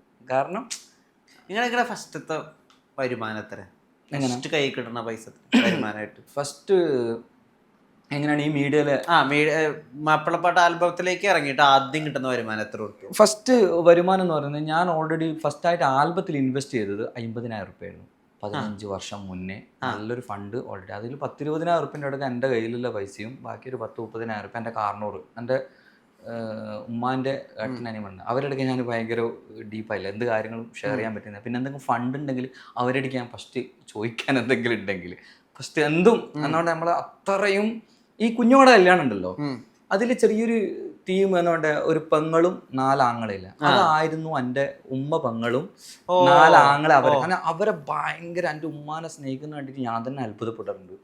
ഈ 4 ആങ്ങളമാരും ഭയങ്കര സ്നേഹമാണ് എൻ്റെ ഉമ്മാനോട്. അതിന് ചെറിയൊരു ഇട്ടതാണ് കേട്ടോ ആൽബത്തിൻ്റെ. അതാണ് കുഞ്ഞുങ്ങളുടെ കല്യാണം എന്നുള്ളൊരു സീസൺ. 50,000 വെച്ച് തുടങ്ങിയ കളിയാണ്. ആ 50,000 വെച്ചിട്ടാണ് ആദ്യമായിട്ട് ആൽബം ഇറക്കാൻ വേണ്ടി പ്രൊഡക്ഷൻ ചെയ്യുന്നത്. അപ്പോൾ മാർക്കറ്റിങ്ങിനെല്ലാം അങ്ങനെ ഒരുപാട് പ്രശ്നങ്ങൾ അതെല്ലാം ഉണ്ട് ഇങ്ങനെ. എന്നിട്ടും മാർക്കറ്റ് ചെയ്യാണല്ലോ, പാട്ട് മാത്രം ഇറക്കിയ കാര്യമില്ലല്ലോ. ആ 50,000 രൂപ ഇറക്കി CD മാർക്കറ്റിൽ എന്ന് പറയണ്ടേ ഇറങ്ങിയിട്ട് പിന്നെ അത് ഫസ്റ്റ് നമുക്ക് റിട്ടേൺ കിട്ടുന്നത് 2-3 ലക്ഷം റുപ്യ ഒരു മാസം കൊണ്ട് തന്നെ അത് കവറായി. അത് CD ഷോപ്പ് മാത്രമല്ല, നമ്മൾ പല ഉറൂസ് ഇങ്ങനത്തെ ടീമിനെല്ലാം അന്ന് ബുദ്ധിക്ക് കളിച്ചിട്ട് CD സെയിലിംഗ് പരിപാടി ഉണ്ടായിരുന്നു. ഭയങ്കര ഷോപ്പിന് കിട്ടുന്നതിനെക്കാട്ടിയും ഇപ്പോൾ ഒരു ആൽബത്തിൻ്റെ അകത്ത് 10 ആളെ നമ്മൾ പാടിപ്പിച്ചിട്ടുണ്ടാവും ഫ്രീ ആയിട്ട്. നമ്മൾ ഇനി വന്ന് ഫ്രീ ആയിട്ട് പാടിക്കുന്ന പറയും. പക്ഷെ അവനോട് നമ്മൾ പറയും ഓരോ ആൽബത്തിൽ പാടി എനിക്ക് 100 CD ഇനി വെക്കണം. 10 ആള് വിറ്റ് കഴിഞ്ഞാൽ 1000 CD അവിടെ പോയില്ലേ. അപ്പൊ അങ്ങനെ കുറച്ച് കുരുട്ട് ബുദ്ധികൾ പാട്ട് എഴുതിയ ആൾക്കാരുണ്ടാവില്ല. ഞാൻ പറയില്ല, പാട്ട് എഴുതുന്ന ആൾക്കാരുണ്ടാവല്ലോ അവരുടെ നമ്മൾ കണ്ടീഷൻ വെക്കാന്ന് വെച്ച് കഴിഞ്ഞാൽ ഇതിൻ്റെ എന്ത് ലോക്കൽ പാട്ടാണ് ശരി നമ്മൾ ആൽബത്തിലിടാം, ഞാനും പാടിത്തരാം. എൻ്റെ ആർട്ടിസ്റ്റ് വല്ലൊന്നും ഞാൻ നോക്കില്ല, ഞാൻ പാടിത്തരാം. കുറച്ച് ചെറുങ്ങനെ അങ്ങോട്ടും ഇങ്ങോട്ടും നമ്മൾ മാറ്റും. പക്ഷേങ്കിൽ 100 CD വെക്കണം. CD ആണെങ്കിൽ 100 CD വെക്കണം. ചിലപ്പോൾ ഒരു വർക്കിൻ്റെ അകത്ത് 50 ആളുണ്ടെങ്കിൽ സാധനം കയറും. അത് ആ ഒരു പാറ്റേൺ തന്നെ നമ്മളിപ്പോൾ ഓൾറെഡി ഇപ്പോഴത്തെ അത് CD ആയിരുന്നു. ഇപ്പൊ യൂട്യൂബിലാണെങ്കിൽ ഇപ്പൊ കുഞ്ഞുങ്ങളെല്ലാം അതിൻ്റെ അകത്ത് 60 ആർട്ടിസ്റ്റ്മാരുണ്ട്. ഈ 60 ആൾക്കാരും ഷെയർ ചെയ്ത് കഴിഞ്ഞാൽ അവരെ 60 ഓഡിയൻസിന്റെ പേജിൻ്റെ അകത്ത് ഷെയർ ചെയ്ത് കഴിഞ്ഞാൽ സാധനം ജമ്പാവും. അതുകൊണ്ട് വർക്കിൽ നമുക്ക് പക്ഷെ അതിന് ഇൻവെസ്റ്റ്മെന്റ് ഉണ്ട്, എല്ലാവർക്കും ഫണ്ട് കൊടുക്കണം, ഇതെല്ലാം കൊടുക്കണം. പക്ഷെ എന്നാലും ആ ഒരു ബേസിക് ട്രിക്ക് തന്നെയാണ് ഈ ഡിജിറ്റലിലേക്ക് വരുമ്പോൾ നമ്മളത് ജമ്പാക്കാൻ വേണ്ടിയിട്ട് ചെയ്യുന്നത്. പിന്നെ ഒരു പാട്ട് ഹിറ്റായി കഴിഞ്ഞ് കഴിഞ്ഞാൽ ലൈഫ് ടൈമാണ്. ഒരു പാട്ട് ഹിറ്റായിട്ട് വന്നു കഴിഞ്ഞാൽ ഇപ്പോൾ ഹിറ്റായിട്ടില്ല എന്ന് തന്നെ വിചാരിച്ചോ, ഇപ്പം എന്തെങ്കിലും ഒരു കൺസെപ്റ്റ് വന്ന് അത് ഓൾറെഡി 100 വർഷം കഴിഞ്ഞ് കഴിഞ്ഞാലും എന്തെങ്കിലും ചൊറ ഒരു ഇപ്പം തലശ്ശേരിനെ പറ്റിയിട്ട് ഞാൻ ഒരു പാട്ട് പാടി, തലശ്ശേരി നാട്ടിലെ സുന്ദരി എന്ന് പറഞ്ഞിട്ടൊരു പാട്ട് വെറുതെ അന്ന് ഇതേപോലെ പാടുന്ന നടുവിൽ പാടിയിട്ടിട്ടതാ. തലശ്ശേരി കഴിഞ്ഞ 2 കൊല്ലം മുന്നേ ഏതോ ഒരു പെണ്ണിൻ്റെ എന്തോ ഒരു പ്രശ്നം MDMA അടിച്ചിട്ട് പ്രശ്നമായിട്ട് പാട്ട് നോക്കുമ്പോൾ ഇതാ ഇടുന്നുണ്ട്. പാട്ട് നോക്കുമ്പോൾ ഇതിട്ടിട്ട് ഞാൻ റിപ്പോർട്ട് നോക്കുമ്പോൾ അതിന് ഭയങ്കര പൈസ വന്നിട്ട് ഞാൻ പറഞ്ഞാ ഒരു കാരണവശാലും ഈ പാട്ടിന് പൈസ ഇത്രക്കാരും വരേണ്ട ആവശ്യമില്ലല്ലോ. ഞാൻ റിപ്പോർട്ട് മൊത്തം തപ്പി ഇത് എവിടെയോ കയറി വൈറലായിട്ടുണ്ടെന്ന് പറഞ്ഞു. അപ്പം നമ്മൾ ഈ ഓഡിയോ പ്ലാറ്റ്ഫോമിൻ്റെ അത് കാണാൻ പറ്റും, ഇത് എവിടെയാണ് ഈ ജമ്പ് ആയിട്ടില്ലെന്ന്. സാധനം നോക്കുമ്പോൾ യൂട്യൂബിൻ്റെ അടുത്ത് ഈ സാധനം കയറിയിട്ടുണ്ട്. എടുത്തിട്ട് സംഭവം നോക്കുമ്പോൾ ആ ഒരു മാസത്തിൽ സാധനം ഠക് 50 ലക്ഷം എല്ലാം മറ്റേ ഇത് വന്നിട്ട് എന്താ എപ്പോഴാ സംഭവിക്കാന്ന് പറയാൻ പറ്റില്ല, ഒന്നും പറയാൻ പറ്റില്ല. അതുകൊണ്ട് അത് സംബന്ധിച്ചാൽ പാട്ട് എന്ന് പറഞ്ഞ സാധനം ഏത് നല്ലതായാലും ബടക്കാലും ഞാൻ മാക്സിമം വെച്ച് കഴിഞ്ഞാൽ ഒരു ആവറേജ് പാട്ടുകൾ ഇറക്കാം. നല്ല ഹൈ ക്വാളിറ്റി ഇറക്കിയിട്ടൊന്നും ഒരു കാര്യം. കാരണം എൻ്റെ മുന്നേ ഇല്ല എത്ര ഇപ്പം ഷാഫിക്കല്ലോ അതോ എത്ര പാട്ടുകൾ എന്നറിയുക, അയാളെല്ലാം എത്ര ഹിറ്റ് പാട്ടുകൾ പാടിയിട്ട് വെച്ചിട്ടുണ്ട്. പക്ഷെങ്കിൽ യൂട്യൂബിലായിക്കോട്ടെ റവന്യൂ ഡൗൺ, ഭയങ്കര റവന്യൂ. ഞാൻ എങ്ങനെ ഞാൻ ചില സമയത്ത് ഞാൻ ചിന്തിക്കുന്നുണ്ട് എന്തിനാ പാവം ഇത്ര കഷ്ടപ്പെട്ടിട്ട് നല്ലോണം പാട്ട് ചെയ്യുന്ന ഒരാളാണ്. അപ്പോൾ കാര്യമില്ല. പക്ഷെ അത് അത്ര ക്വാളിറ്റിയും ഇല്ലാണ്ട് നമ്മൾ പാട്ടിറക്കുന്ന സാധനമല്ല, അതിൻ്റെ 100 ഇരട്ടി ഫണ്ടുകൾ. പക്ഷെ അതുകൊണ്ട് വേറെ കാര്യം എന്താ വെച്ച് കഴിഞ്ഞാൽ ഞാനൊരിക്കലും ഫീൽഡിൽ നിന്ന് ഔട്ടാണ്ടിരിക്കാൻ ഞാൻ വിചാരിക്കണം. ഈ ഫീൽഡിൽ നിന്ന് ഇനിയിപ്പോൾ എന്നോട് ഇപ്പോൾ ജനങ്ങൾ പറഞ്ഞു ഇനി ആര് പറഞ്ഞിട്ടും കാര്യമില്ല. കാരണം ഞാൻ വിചാരിക്കാണ്ട് ഈ ഫീൽഡിൽ നിന്ന് ഞാൻ ഔട്ടാവില്ല. കാരണം എന്താ, പ്രൊഡക്ഷൻ എൻ്റെ കയ്യിലില്ല. കാരണം ഇതിൻ്റെ കപ്പിത്താൻ മൊത്തം പ്രൊഡക്ഷനാണ്. ഞാൻ എപ്പോഴാണ് ഫണ്ട് ഓൾറെഡി ഇതാന്ന്. പക്ഷേ എനിക്ക് സ്റ്റോപ്പ് ചെയ്യണം. അല്ലെങ്കിൽ എനിക്കിപ്പോൾ ഞാൻ തന്നെ ചിന്തിക്കുന്നുണ്ട്, കാരണം ഞാനിതെല്ലാം കുറേ പാട്ടിറക്കുന്നതിലും പരിപാടി നിർത്തിയിട്ട് നല്ല സ്റ്റാൻഡേർഡിൽ പാട്ടിറക്കിയിട്ട്. പക്ഷെ അങ്ങനെ പാട്ടിറക്കിയാൽ എനിക്ക് പ്രശ്നമാണ്. ഞാൻ നേരത്തെ പറഞ്ഞല്ലോ എൻ്റെ ഓഡിയൻസ് അത്ര സബിൻ്റെ അങ്ങനെ 100 ചാനൽ മാനേജ് ചെയ്യുന്നതാ, ഏത് അങ്ങനത്തെ ആൽബം ടൈപ്പ് മാത്രം. അപ്പോൾ ആ വർക്കിനെല്ലാം ബാധിക്കും. ആ ചാനലിൻ്റെ സബെല്ലാം പിന്നെ അൺസബ്സ്ക്രൈബ് ചെയ്ത് പോയി കളയും. അങ്ങനെ ഒരു സംഭവം ഉണ്ട് അത്. അപ്പോൾ ഞാൻ ചിന്തിക്കുന്നത് എന്താ, ആർട്ടിസ്റ്റെല്ലാം അവിടെ കിടക്കട്ടെ, ഫസ്റ്റ് ബിസിനസ് ചെയ്യുക, അത്യാവശ്യം നല്ല വലിയൊരു എമൗണ്ട് എല്ലാം ആയി കഴിഞ്ഞ് കഴിഞ്ഞാൽ അവിടെ സ്റ്റോപ്പ് ചെയ്യുക. എന്നിട്ട് എന്ത് ചെയ്യുക, എൻ്റെ പോലത്തെ ഒരുപാട് കലാകാരന്മാരുണ്ടാവില്ല, അവരെല്ലാം പ്രൊമോട്ട് ചെയ്തിട്ട് സെറ്റാക്കി വെക്കുക. ഹാർഡ് വർക്ക് ചെയ്യണം എന്നൊക്കെ ആളോട് പറഞ്ഞിട്ടുണ്ട്. പക്ഷെ ഇത്രയും കിടിലായിട്ട് സ്മാർട്ട് വർക്കിനെ പറ്റിയിട്ട് ഒരാള് എന്നോട് പറഞ്ഞിട്ടില്ല. ഹാർഡ് വർക്ക് എന്ന് പറഞ്ഞു കഴിഞ്ഞാൽ നല്ല പണിയെടുത്തിട്ടാണ്. ഞാൻ കുറേ ആൾക്കാർ വിചാരം എന്ന് വെച്ച് കഴിഞ്ഞാൽ ഞാനൊരു പണി കൊടുക്കാണ്ട്, മീഡിയയിലുള്ള ആൾക്കാർക്ക് അറിയാട്ടെ. ഇപ്പോൾ 5-6 വർഷമായിട്ട് എൻ്റെ ഈ മീഡിയയിലുള്ള ആൾക്കാർക്കെല്ലാം എന്നെ പറ്റിയിട്ടുള്ളത് നല്ലോണം അറിയാം. കാരണം നമ്മൾ അധികം എല്ലാ മീഡിയയിലെ ഒരുവിധ ആൾക്കാരെല്ലാം ഞാൻ യൂസ് ചെയ്യാറുണ്ട്. കാരണം എന്നോട് തൻസി ഇങ്ങനെ ഒരു ഡൗൺ വന്നിട്ടുണ്ട്, ഒന്ന് കുറച്ച് വർക്കുകൾ തരുമോ, പല സംഭവങ്ങളിലായിട്ട് ഞാൻ കൊടുക്കാറുണ്ട്. മീഡിയനെ വളർത്തുന്ന പല സംഭവങ്ങൾ. ഇപ്പം എന്നോട് പറയുന്നത്, എടാ ഒരു സംഭവം പറയാം, ഈ ബർത്ത്ഡേ സോങ് എന്ന് പറഞ്ഞ ഒരു പരിപാടി ഉണ്ട്, കേട്ടിട്ടുണ്ടോ? ബർത്ത്ഡേ സോങ്ങുകൾ, വെഡ്ഡിങ് സോങ്ങുകൾ. അപ്പൊ ഇതിൽ ഒരുപാട് സിംഗേഴ്സ് കാസർഗോഡും കണ്ണൂരും മലപ്പുറത്തെല്ലാം ഒരുപാട് പാട്ടുകാരുണ്ട്. അപ്പൊ ഇവരെ റെഡി പറഞ്ഞ പുച്ഛാണ് കുറെ ആൾക്കാർക്ക്. ബർത്ത്ഡേ പാട്ട് പാടുന്ന സിംഗറാണ് അങ്ങനത്തെ സംഭവം. ഒരു സമയത്ത് കാസർഗോഡ് എന്നോട് പറഞ്ഞു, തൻസി നമ്മൾ ജീവിക്കുന്ന ഇങ്ങനെയാണ്, അതിനെ പറ്റിയിട്ട് എന്തെങ്കിലും നിങ്ങൾക്ക് ചെയ്യാൻ പറ്റുമോ, എന്തെങ്കിലും പറയാൻ പറ്റുമോ, അല്ലെങ്കിൽ എവിടെയെങ്കിലും ഒരു സംഭവം ചെയ്യാൻ പറ്റുമോ? ഞാൻ പറഞ്ഞു എന്തിനു പറയേണ്ട ശേഷം ആ പരിപാടി ഞാൻ ചെയ്യുന്നു. അപ്പോൾ ആൾക്കാരെന്നാ വേണ്ട പറയേണ്ടതൊക്കെ പറയട്ടെ ആണ്. ഞാനായിട്ട് എന്ത് ചെയ്ത്, ഞാൻ എനിക്ക് സ്വന്തമായിട്ട് സ്റ്റുഡിയോ പരിപാടി ഇല്ല, ഞാൻ ബർത്ത്ഡേ സോങ് ഞാൻ ചെയ്യാൻ തുടങ്ങി. പക്ഷെ അന്നാണ് എനിക്ക് മനസ്സിലാകുന്നത് ഭയങ്കര വരുമാനമില്ല പരിപാടിയാണ്. കാരണം ഒരു മാസത്തിൽ ഞാൻ 100 പാട്ട് ചെയ്യും, ഒരു പാടിന് 5000 രൂപ ഉണ്ടാവും. 100 × 5000 കണക്കൂട്ടുകയാണെങ്കിൽ 5 ലക്ഷം രൂപ ചെയ്യും. അപ്പം ഞാനെൻ്റെ ഈ കാസർഗോഡിലെ സിംഗേഴ്സിനെല്ലാം ഞാൻ വിളിച്ചു നോക്കുക, അല്ലടാ പിന്നെ ഇത്രക്കാർ ഫണ്ട് വരുന്നുണ്ടോ? അപ്പം ഞാൻ എനിക്കത്രയും മാസത്തിൽ സാലറി, ഞാൻ 1 ലക്ഷം ഉണ്ടാക്കുന്നുണ്ട്. അപ്പോൾ ഞാൻ എനിക്ക് 1 ലക്ഷം 2 ലക്ഷം രൂപ ഉണ്ടാക്കുന്നുണ്ട്. പിന്നെ ഇങ്ങനത്തെ ജനങ്ങളെ കമൻറ്റും ബാക്കിയുള്ള കമൻറ്റും എല്ലാം അങ്ങനെയല്ല, നമുക്കൊരു സങ്കടവും. ഞാൻ മുത്തേ ഇന്നു മുതൽ ഞാൻ വിട്ട്, കാരണം ഞാൻ ബർത്ത്ഡേ സോങ് ഞാൻ പാടാൻ തുടങ്ങി. എൻ്റെ അടുക്ക സീനിയർ ആയിട്ടുള്ള സിംഗേഴ്സ് എന്നോട് പറയൂ, തൻസി ബർത്ത്ഡേ സോങ് ഒന്ന് കുറക്കണം, കാരണം അതൊരു ഇതിലേക്ക് ലോക്കലിലേക്ക് ഒരു ബർത്ത്ഡേ സോങ് പാടും ഒരു റെഫറൻസിന് വേണ്ടി. വെള്ളിമുഞ്ചഴകോടെ കളിയാടും ചിരിമാവേ, കുട്ടികൾക്കില്ല ബർത്ത്ഡേ സോങ് ആയിട്ട് സംഭവം അങ്ങനെയാണ് വരാൻ. പിന്നെ പുന്നാരം അത് വേറെ കാര്യമുണ്ട് കേട്ടാ. ഈ പാട്ടുകൾ മൊത്തം നമ്മളെ പാട്ടിന്റെ കോപ്പി ആയിട്ട് വരുന്നത്. ഇപ്പൊ അവരുടെ കല്യാണം ഇത് കല്യാണം ആ പാട്ടായിരിക്കും, അതന്നെ പുന്നാരം വരി മാറ്റിയിട്ട് അങ്ങോട്ട് നമുക്ക് പണിയില്ല. കാരണം എന്താ വെച്ചാൽ ഇൻവെസ്റ്റ്മെന്റ് ഒന്നും ഇല്ല, ആകെ വരി മാറ്റുക. പിന്നെ ഈ ബർത്ത്ഡേ സോങ് എന്താ പറയണ്ടേ, പല ആൾക്കാരും പാടുന്ന ട്രാക്കുകൾ, ഏറ്റവും കൂടുതൽ ട്രാക്കുകൾ എൻ്റെ പാട്ടുകളെ യൂസ് ചെയ്യുന്നത് ബർത്ത്ഡേ സോങ്ങിൽ. അപ്പം ഞാൻ ചിന്തിക്കുന്നത് എന്താ, അവരെ സപ്പോർട്ട് ചെയ്യുക. ഇപ്പം സപ്പോർട്ട് മാത്രമല്ല, ഇതൊരു ബിസിനസ്സായിട്ട് നമ്മൾ കണ്ടിട്ട് ഇങ്ങോട്ട് പോയിട്ട്. കാരണം ആകെ നമ്മൾ ഇൻവെസ്റ്റ് ചെയ്യണമെന്ന് അറിയുക. ഞാനൊരു മാസത്തിൽ 3 ദിവസമാണ് സ്റ്റുഡിയോയിൽ ഇൻവെസ്റ്റ് ചെയ്യുന്നത്. 3 ദിവസം കൊണ്ട് എത്ര പാട്ട് പാടും? ഒരു ദിവസം 30-40 പാട്ട് പാടിയാൽ മതി. ആകെ അത് ഒരു പാട്ട് പാടാൻ മാക്സിമം പോയി ഒരു 10 മിനിറ്റ്. അത്രക്കാഞ്ച് ബർത്ത്ഡേ സോങ് ഇല്ലേ, ഒരൊറ്റ ടേക്ക് നമുക്ക് അറിയുന്ന ട്യൂണാണ്, ലിറിക്സ് മാത്രം വേണ്ടേ. ടക്ക് ടക്ക് ടക്ക് മറ്റേ ഇങ്ങോട്ട് പാടിയിടാൻ വേണ്ടി. പിന്നെ നല്ല അടിപൊളിയായിട്ട് മിക്സിങ് കാര്യങ്ങൾ ചെയ്ത് കഴിഞ്ഞാൽ 30 പാട്ട് പാടോ? 30 കാസർഗോഡിലെ സിംഗേഴ്സ് ഉണ്ടല്ലോ, ഒരു ദിവസം 100 പാട്ടെല്ലാം പാടും. ബർത്ത്ഡേ സോങ് തന്നെ ഒരൊറ്റ ടൈക്കിൽ പോകുന്ന സാധനം. അതൊരു ലോകം തന്നെ ഉണ്ടല്ലോ ശരിക്കും. മ്യൂസിക് ഫീൽഡിൽ ഒരുപാട് സംഭവമുണ്ട്. പക്ഷെങ്കിൽ നമ്മൾ ഒരിക്കലും സ്റ്റാൻഡേർഡ് ആയിട്ട് എന്നാ ഞാൻ എന്നെ വലിയ ആള് അല്ലെങ്കിൽ ഇങ്ങനെ നിന്ന് കഴിഞ്ഞാൽ ഇതിൻ്റെ ഒന്നും ഒരു പൈസ ഉണ്ടാക്കാൻ പറ്റൂല. കാരണം ഞാൻ മാപ്പിളപ്പാട്ടിലായിക്കോട്ടെ ഫിലിം ഇൻഡസ്ട്രിയിൽ ഒരുപാട് പാട്ടുകാരെ ഞാൻ കണ്ടിട്ടുണ്ട്. ഒരാളടിക്കും 5 പൈസയും ഇല്ല. ആ ട്രെൻഡില്ല സമയത്ത് പൈസ ഉണ്ടാക്കിയിട്ട് പോവല്ലാണ്ട് സ്വന്തമായിട്ട് വീട് പോലും ഇല്ല. പക്ഷെ അനക്കെല്ലാം ഓപ്പൺ ആയിട്ട് പറയാം, നമ്മളൊരു സമയത്ത് ഞാൻ നല്ല വീട് ഉണ്ടാക്കിയിട്ടുണ്ട്, ബിസിനസ്, എൻ്റെ ഫാമിലിനെ കെയർ ചെയ്യുന്നുണ്ട്, എല്ലാ സംഭവവും നമ്മൾ ചെയ്യുന്നുണ്ട്. അത് ഒറ്റ മ്യൂസിക്കിൻ്റെ ബിസിനസ് കാരണമാണ്. ഇത് ഇപ്പോൾ നേരത്തെ പറഞ്ഞു ബർത്ത്ഡേ സോങ് ഒന്ന് പാടുന്ന ഒരുത്തിന് 1 ലക്ഷം ഉറുപ്പ്യ ഉണ്ട്. ഇവിടെ പാട്ടിപ്പണി എടുത്തിട്ട് ചില സ്ഥലത്ത് 20,000 റുപ്യ 25,000 റുപ്യ അല്ലാതെ മറ്റേ ടാക്സീസിൽ ആ ചങ്ങായിരിക്കും കമന്റ് ഇടുന്നുണ്ടായി. എന്ത് പാട്ടാണ് നീ പാടുന്നത് മനസ്സിലാക്കേണ്ട വെച്ചാല് കമന്റ് ഇടുന്ന ആൾക്ക് അറിയില്ല. അതെ, അത് ഒരു സംഭവമാണ്. അങ്ങനെ ബർത്ത്ഡേ സോങ്ങിന്റെ പരിപാടികൾ എന്നുകൊണ്ട് ഞാൻ അവരെ സപ്പോർട്ട് ചെയ്യാൻ തുടങ്ങി. പിന്നെ അവരെന്നെ പറയും, പിന്നെ ഓൾറെഡി അവർക്കൊരു ഇതുണ്ടാവുമല്ലോ, അപ്പൊ അവർക്കും പറയും തൻസീറെല്ലാം ബർത്ത്ഡേ സോങ് ഇപ്പം പാടാൻ തുടങ്ങിയിട്ടുണ്ട്. അപ്പോൾ തൻസീറിന് ഇങ്ങനെ പിന്നെ ഏജന്റായി ഫുള്ളു. പിന്നെ ഒരുപാട് സ്ഥലത്ത് ഏജന്റുമാരായി. അപ്പോൾ എന്നെ വിളിച്ചിട്ട് പറയും തൻസീർ 5 റുപ്യല്ലേ വാങ്ങിക്കുന്നത്, അപ്പം ഞാൻ വർക്ക് എടുക്കുകയാണെങ്കിൽ എന്തെങ്കിലും ഫണ്ട്, ഞാൻ ഓഫ് കോഴ്സ് എടുത്തോ, കാരണം അവർക്കൊരു കമ്മീഷൻ കൊടുക്കും, നമ്മൾ വർക്ക് ചെയ്യും, അവർക്കും ഫണ്ടായി. അപ്പോൾ അങ്ങനെ ടീം ഒരു ബെൽറ്റാണ് ഇത് മൊത്തം, വലിയൊരു ബെൽറ്റ് ടീമുണ്ട് ഇതിൽ.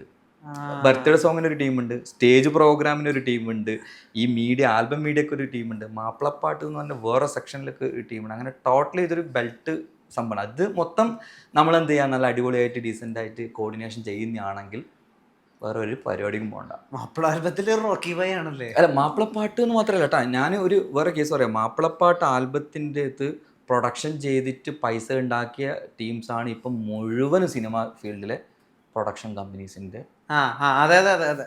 അത് ചിലപ്പോൾ നിങ്ങൾക്ക് അറിയാതെ അറിയില്ല, കുറേ ആൾക്കാർ ആൽബം പ്രൊഡക്ഷൻ ഹൗസിലായിരിക്കും അതിനെ ഇൻവെസ്റ്റ് ചെയ്യുന്നതൊക്കെ അവരായിരിക്കും. കാരണം ആൽബം ചെയ്ത് വന്ന ടീമാണ് മൊത്തം ടീമും. കാരണം എന്താ പറയണ്ടേ, ആൽബത്തിന്റെ മുകളിൽ ഉണ്ടാക്കിയ പൈസയാണ് ഇതിൻ്റെ മൊത്തം ഇൻവെസ്റ്റ് ചെയ്യുന്നത്. അങ്ങനെ ഒരു സംഭവമുണ്ട്. പക്ഷെ അത് ജനങ്ങൾക്ക് അറിയാൻ പറ്റൂല. അതാ പറഞ്ഞ ജനങ്ങൾ എന്നുള്ള സംഭവങ്ങൾ നമ്മൾ പാട്ടിറക്കി കൊടുക്കുക, അല്ലാണ്ട് അവരെ കമന്റോ അല്ലെങ്കിൽ ജനങ്ങളെ അഭിപ്രായം ഒന്നും നോക്കരുത്. നമുക്ക് മൈൻഡിൽ നമുക്ക് തോന്നണം ഈ വർക്ക് ചിലപ്പോൾ ഇറ്റാവും, അല്ലെങ്കിൽ ഈ സാധനം കയറി പിടിക്കും. ഞാൻ നേരത്തെ പറഞ്ഞല്ലോ, കുഞ്ഞുങ്ങളുടെ കല്യാണത്തിന് സ്ക്രിപ്റ്റ് ചെയ്യുന്ന സമയത്ത് തന്നെ ഞാൻ ഓൾറെഡി ലിസ്റ്റ് ഉണ്ടാക്കിയിട്ടുണ്ടാവും. ഇപ്പൊ ജാസി വന്ന ഒരു 500 റോങ് കമന്റ് വരണം, മറ്റിങ്ങപ്പുറം വന്നു കഴിഞ്ഞാൽ ഒരു 100 കമന്റ് റോങ് വരണം, താജുക്ക വന്നു കഴിഞ്ഞാൽ ഒരു 100 കമന്റ് നല്ലത് വരണം, ആദിലത്ത് വന്നു കഴിഞ്ഞാൽ ഇങ്ങനെ വരണം, നിസാമിന്റെ ഫാമിലി വന്നു കഴിഞ്ഞാൽ ഇവരെ പറ്റിയിട്ട് നല്ല വരണം. അങ്ങനെ കമന്റിന്റെ എണ്ണം അടക്കം ഞാനത് കാൽക്കുലേറ്റ് ചെയ്യും. എന്നിട്ട് ഞാൻ വിളിച്ചിട്ട് പറയട്ടോ, റിലീസിന്റെ മുന്നേ പറയടാ നിന്റെ ഫാൻസിനോടെല്ലാം മൊത്തം കമന്റ് അടിക്കാൻ പറയണ്ടോ. ഇത് ചിലപ്പോൾ നമ്മളൊരു 5000 കൗണ്ട് ചെയ്തിട്ടുണ്ടെങ്കിൽ 2000 കിട്ടിയാൽ മതി, സാലറി റീച്ച് ആയിക്കോളൂ. അപ്പൊ ഞാൻ ഇതെല്ലാം പറയുന്നത് ഉദ്ദേശിച്ചാല് ഇപ്പൊ എനിക്ക് ശേഷം ഒരുപാട് പാട്ടുകാർ വരുന്നുണ്ട്. ഇപ്പൊ ഞാൻ ആൽബം മീഡിയന്റെ എനിക്ക് ശേഷം എത്രയോ പാട്ടുകാർ വന്നിട്ടുണ്ട്. ഒരാൾ പോലും 1 കൊല്ലം 2 കൊല്ലം 3 കൊല്ലം നിൽക്കുന്നില്ലോ, ബാക്കി നിൽക്കുന്നില്ല. കാരണം എന്താ വെച്ച് കഴിഞ്ഞാല് അവരെ ഒരു ആദ്യത്തെ കൊല്ലം ഭയങ്കര ഹൈപ്പ് ഉണ്ടാവും, രണ്ടാമത്തെ കൊല്ലം പിന്നെ ഡൗൺ ആവും, പിന്നെ ഡൗൺ ആയി അവർ ഈ ഫീൽഡിൽ നിന്ന് ഔട്ടായിട്ട് പോകും. അതെന്തുകൊണ്ടാന്ന് വെച്ച് കഴിഞ്ഞാല് അവർ ചില സംഭവം സ്റ്റാൻഡേർഡ് നോക്കും. സ്റ്റാൻഡേർഡ് ഭയങ്കര ഞാൻ ഇങ്ങനെ ചെയ്യാൻ പാടില്ലു, ചളി മറ്റെന്തേരം പറയല്ലേ, നമ്മളത് നോക്കാൻ പാടില്ല. നമ്മളെ ബാക്ക് മൊത്തം നോക്കുക. മറ്റേ എപ്പോൾ നമ്മൾ വീക്ഷിക്കുക, യൂട്യൂബ് ആയിക്കോട്ടെ, എന്ത് കമൻറ്റ് വരുന്നതല്ലോ നോക്കാം. ചിലത് ആത്മാർത്ഥമായിട്ട് കമൻറ്റ് 100 എണ്ണത്തിൽ ചിലപ്പോൾ ഒരു ആത്മാർത്ഥമായിട്ട് 1-2 കമൻറ്റെല്ലാം വരും, ഇങ്ങനെ ചെയ്താൽ നന്നായിരിക്കും, അല്ലെങ്കിൽ ഇങ്ങനെ ചെയ്താൽ ഒരു ഉപദേശത്തിന്റെ ആ കമന്റ് നമ്മൾ നോക്കിയിട്ട് ഫോളോ അപ്പ് ചെയ്യണം. എല്ലാണ്ട് പറയുന്നില്ലേ എന്ത് പാട്ടാണ് 2000 വാന്നെല്ലാം പറയൂല, നമ്മൾ സത്യം പറഞ്ഞാൽ അതിന്റെ റീപ്ലൈ കമന്റ് പോലും യൂട്യൂബിന്റെ ലിങ്ക് ഇട്ട് കൊടുക്കും. യൂട്യൂബ് നോക്കിയാൽ റോങ് പറയുന്നതിന്റെ റീപ്ലൈ കമന്റ് എന്ത് ചെയ്യും, ഫുൾ വീഡിയോ വാച്ച് ചെയ്ത് പറഞ്ഞിട്ട് ലിങ്ക് ഇട്ട് കൊടുക്കും. അപ്പൊ ഈ റോങ് കമന്റ് അടിച്ചു വന്നിരിക്കും, എന്താടാ എന്റെ അതും കുത്തും നോക്കുമ്പോൾ അതിലും നമുക്ക് വ്യൂസ് കിട്ടും, എന്നിട്ട് അതിലും കമന്റ് വരെ അടിക്കും. ഭയങ്കര കോമഡിയാണ് ഈ സംഭവം. ചില സമയത്തിന് നമ്മളിതൊരു കോമഡി ആയിട്ടാണ് ഫണ്ണി ആയിട്ടാണ് മൊത്തമായിട്ട് എടുക്കല്. പിന്നെ വേറെ ഞാൻ മനസ്സിലാക്കുന്ന കാര്യം എന്ന് വെച്ച് കഴിഞ്ഞാല് നമ്മൾ ഇപ്പോൾ കുറേ എത്ര പൈസ ഉണ്ടായി കഴിഞ്ഞാലും എൻ്റെ ഒരു സ്വഭാവം വെച്ചിട്ട് ഞാൻ ഒരുപാട് ആൾക്കാരെ ഹെൽപ്പ് ചെയ്യുന്നുണ്ട്. ഒരുപാട് ആൾക്കാർ എന്ന് പറയണ്ടേ, എനിക്ക് ഒരാൾ ഇങ്ങനെ പറയുന്നത് എൻ്റെ ഉമ്മ, അല്ലെങ്കിൽ എൻ്റെ ഉമ്മയിലെ ഓരോരോ വീഡിയോ ഡെയിലി എനിക്ക് അയച്ചു തരും. എന്താ പറയണ്ടേ, തൻസി ഇവരെ ഹെൽപ്പ് ചെയ്യണേ, എങ്ങനെ സംഭവം ചെയ്യണേ, അതെത്ര ഇനിയിപ്പോൾ എൻ്റെ പൈസ എന്നോട് എങ്ങനെ ഇത്രയാണെങ്കിൽ എത്രയാണെന്നില്ല, ഞാൻ ഒരു മാസത്തിൽ ഇത്ര പൈസ ഉണ്ട്. എൻ്റെ വൈഫിനോട് ഞാൻ പറയുന്നുണ്ട്, എന്ത് വീഡിയോ ജെന്യൂൻ വീഡിയോ ഉണ്ടെങ്കിൽ അയക്കണം. കാരണം അന്ന ചിലപ്പോൾ എന്തുകൊണ്ട് കാത്തു സൂക്ഷിക്കുന്നില്ല. ഇപ്പം എന്തുകൊണ്ട് എന്തുകൊണ്ട് നമുക്കൊരു എവിടെയും അന്ന മുട്ടിച്ചിട്ടില്ല. പൈസൻ്റെ കാര്യത്തിലായിക്കോട്ടെ, എനിക്ക് എവിടെ ഒറ്റപ്പെടുത്തിയിട്ടില്ല. ഒറ്റപ്പെടുത്താത്ത കാരണം ചിലപ്പോൾ എന്താ പറയണ്ടേ, ഇതേപോലെ ഞാൻ കൊടുക്കുന്ന സഹായങ്ങൾ കൊണ്ട് ഞാൻ ഒരുപാട് ആൾക്കാരെ വളർത്തിയിട്ടുണ്ട്. ഞാൻ അവരെടുക്കുന്ന നന്ദിയൊന്നും ഞാൻ ഇതുവരെ എവിടെയും പ്രതീക്ഷിക്കുന്നുമില്ല. എനിക്ക് പ്രതീക്ഷിക്കേണ്ട, ഞാൻ വേണ്ട, എനിക്ക് ഓൾറെഡി ഞാൻ ഒരു സംഭവമില്ല. പക്ഷെങ്കിൽ ഞാൻ ഒന്ന് പ്രതീക്ഷിക്കുന്നുണ്ട്, ഞാൻ ഒരാളുടെ എന്തെങ്കിലും ചെയ്യുന്നുണ്ടെങ്കിൽ ഞാൻ വിചാരിക്കും അല്ലാതെ എനിക്കൊന്നും സംഭവിക്കരുത്. കാരണം എൻ്റെ കൂടെ ഇപ്പോൾ ഒരുപാട് ഞാൻ മാത്രമല്ല, എൻ്റെ ഫാമിലി ഉണ്ട്, എൻ്റെ ഫ്രണ്ട്സ് ഉണ്ട്, എൻ്റെ ഓഫീസ് സ്റ്റാഫ്, ഇത്രയും ആൾക്കാരുണ്ട്. എനിക്ക് എന്തെങ്കിലും സംഭവിച്ചു പോയി കഴിഞ്ഞാൽ അവർക്കെല്ലാം അത് ബാധിക്കും. അതുകൊണ്ട് മാക്സിമം സെറ്റ് ചെയ്ത് വെക്കണമെന്നുള്ളത് ഞാൻ പ്രാർത്ഥിക്കാറുണ്ട്. ഇപ്പോൾ ഒരു പാട്ടുകാരൻ എന്നുള്ള രീതിയിലാണ് തുടങ്ങിയത്. പക്ഷെ നമ്മൾ ഭയങ്കര വലിയൊരു ഓണ്ടർപ്രണറും വലിയ ആവേശമാണ്. ഇത് സത്യം പറഞ്ഞു കഴിഞ്ഞാൽ ഒരു സീരിയസ് ആയിട്ട് തന്നെ ഇറങ്ങണമെന്ന് എനിക്ക് അങ്ങനെ ഒരു സമയപരിധി ഉണ്ട്. പക്ഷെ പണം ഉണ്ടാക്കാനും അത് എങ്ങനെ വിനിയോഗിക്കാനും എന്നുള്ള രീതിയിൽ അതിനെ കലയും കൂടി ചേർക്കാന്ന് പറഞ്ഞാൽ എളുപ്പമുള്ള കാര്യമല്ല.